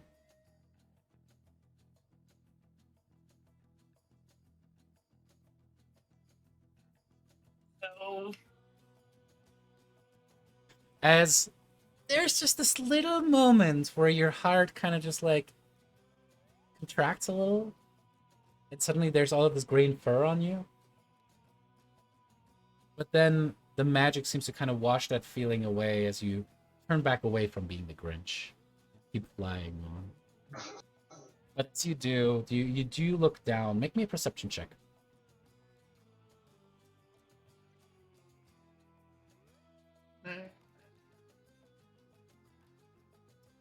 15. What you do see down below is the little figures of sirens happily going about, stringing some hairs and other kills on a line to be gutted and hunted. And as you see them happily working away, you think you see your father having a joke with another individual, and your heart does warm a little bit knowing that they're seemingly okay. I am glad that I'm on magic drugs, because if I wasn't, I would be very sad. As you fly back and make your way towards the Mithril Mines, go ahead and roll me a d10 if you would. Oh no. Sounds like a life or death thing. I got a 1. Alrighty. Okay, cool. You fly for the first day, making camp, and presumably summon forth little Lothario to keep watch over you while you sleep. As he's just like, Yeah. So why the hell are we in the mountains anyway? You ask so many questions. Because what else am I gonna do? Just fucking sit here and stare at you and stare at the fucking mountains all the time? This is more boring than the goddamned underworld. That's the point of a watch. Listen, Yeah. Look, just if anything shows up, just wake me up. And other than that, you can do what you want. Except bad stuff, which is subjective, but still, you get the idea. Don't kill anyone. Oh. That's pretty much it. Don't Anyone? kill anyone. anyone? Unless they try and kill you first. You haven't said bad stuff's off the table. So What it if could you're still be trying bad to stuff. kill me with boredom? Does that qualify self-defense here? Physical harm. Stupid. Settles in. You wake up the next morning, feeling fine, and Lothario's just kind of there, making a dramatic showing of shivering, like, Please, just poof me away or something. Please, please make this misery end. Please, please, Lyra, please. Now, I was actually thinking maybe we could sightsee. You could go with me. We could just kind of fly together. He's gonna be a dick. make me a persuasion check. This is not a humanoid. I think that only applies to humanoids for you, right? It's just anything that involves me speaking. Kind of goes, I mean, shit. If I'm supposed to be in the fucking upper plane, I might as well, see the sights. as his little wings start flying up, and you guys start flying side by side towards the Mithril Mines. Hold on, let me double check. He might be faster than me. Yeah, he is. He's like, come on, why are you so slow? He flies around, like, pushes on your back. Come on! You've got bigger wings than me! How is this physically possible? The people at WotC are so stupid! Why does anyone make rules that make no sense? As he pushes you onward, and you guys ultimately get towards the Mithril Mines, and Damon is giving me the stink eye, deservedly so. As you I guys... was just thinking like an F-16's faster than a 747. Yeah. But as you guys ultimately come down towards the Mithril Mines, you do see that more and more dwarves have made their way into it and actually started building fortifications. However, as you get there, you quickly learn that there have been some tensions between the troglodytes and the dwarves, as the dwarves want to settle in the lower reaches or upper reaches and make sure that that's also defensible position, but so far the troglodytes have not been too keen on cleaning up and allowing the dwarves to do their work up there. As Vulcan just goes, It's alright. Shit situation that all of you created for us, you know? It would have been easier if you had just. You're welcome to do what you would like to do. No, you made a oath with these people. I'm not going to. Anyways, can we just. Here. and he kind of goes over and he just takes this massive crate and he kind of picks it up. You can tell this thing is twice as big as he is and just slams it down in front of you. In all of this hay, you see a beautiful black, incredibly long spear that has all of these gold kind of like engravings on the side. It looks magnificent. Incredible piece of work. You see the reforged Vulcan's shield sitting there as well. Exactly, just like the axe. You put all of that into the bag of holding. And as you do, he kind of like, last thing, just presents you with these beautiful scaled bracers. He goes, no, full disclosure. I did not make this, but some of the apprentices that I've worked with back in the day. I mean, this is made out of the scales of a lizard creature that lives within this mountain.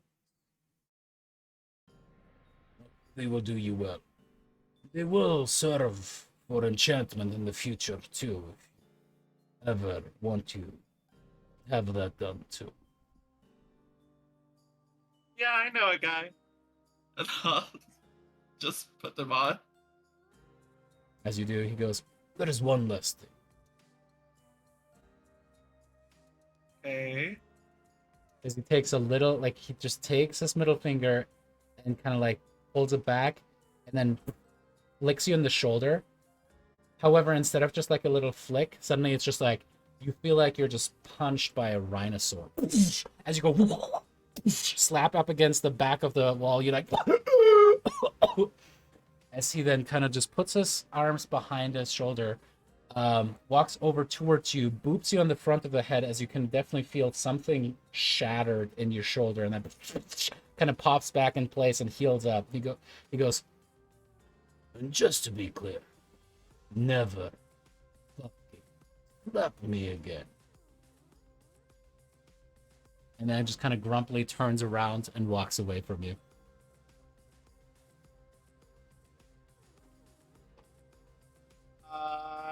I contemplate how much I want to risk my life.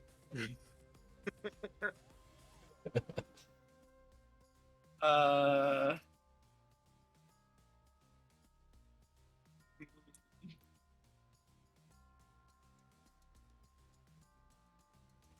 and then yeah, I'll just leave. As you're just like staring daggers at the back of the dwarf as he walks away from you, you kind of right yourself back up, and your shoulder feels actually better than it did before. It was kind of sore from the flight, and it seems to be actually kind of nice now. Almost like the weariness has worn off your body, and you're just like, fuck you. As you kind of walk out of that and fly your way back towards thing. The one was Vulcan holding a grudge, by the way. So that's why I was like, all right, he's gonna do something to pay you back. As you fly on back, nothing else happens on the journey. As you spent the day and a half with Lutherio having fun, you guys ultimately all find yourselves back in the city. And as you prepare, potentially buy other stuff or prepare any other things, you do hear back from the dockmaster. The dockmaster did find someone saying, No, again, this is this gold-scaled dragonborn saying, there is one individual who was willing to risk her life to take you this far east and got some dime down. She, I suppose you can call her a reformed pirate of the cerulean. Her crew is weathered and fighting the many dangers that lie out there. Her name is Thylea, and she is going to be willing to take you there. For how much? I suppose that is something that you are going to have to negotiate with her yourself. Should I set up an appointment? Please do. Understood. Well, to all of you, may Sidon's eye look the other way on this journey. Good luck. Godspeed. And that's where we'll leave this week's session off as you guys negotiate with Thylea and potentially make your way either over land or over water towards the Great Falls where the Ultros is supposed to be. If you're still with us, just a quick reminder and call out that if you sub this month, you are going to be entered for a drawing for a full character art from one of the artists in our server. We're going to be telling who the winners are at the end of the month, right around Halloween. So again, subs, if you guys have Twitch Prime, well, technically Twitch Prime, but Amazon Prime, as a reminder, you can actually use that Prime subscription to sub to the channel for free. I mean, you technically paid Bezos already, so you might as well get some money back. In any case, if you guys would love to support us, fantastic. If you guys are just watching, I appreciate you guys so much for watching, and we do this every Thursday at 8 p.m. Mountain Daylight Time. And as the people on the Polyhedra server have mentioned to me, rightfully so, why the fuck do we stream at the same time as Critical Role? Thursday was one day. If you guys are not watching Critical Role and watching this instead, we deeply appreciate you guys. Thank you so much. And with that, have a wonderful week. I'm going to be finding another stream that we can raid really quick. And yeah, that was a big old RP session. What are things that you guys didn't think that was happening, and what do you guys think is going to be happening next?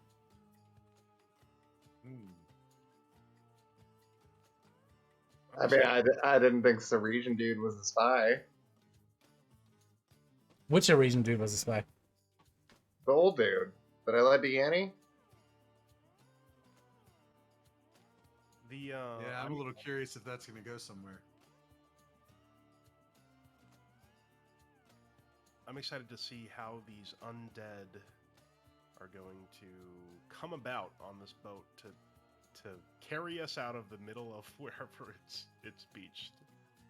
There's something missing here, I feel like, that we don't quite understand yet. It's a flying boat, or it like teleports like the Illithid Nautiloid in the trailer for BG3 or something. I'd be down for that. That'd be pretty badass. I'm Or we just excited to see if Lyra gets addicted to happy drugs. Happy fun time drugs? But probably not, though. Maybe not. We'll see. All right, y'all. Thank you guys so much for watching. We're about ready to rate the other channel. We'll see you guys next week. Bye.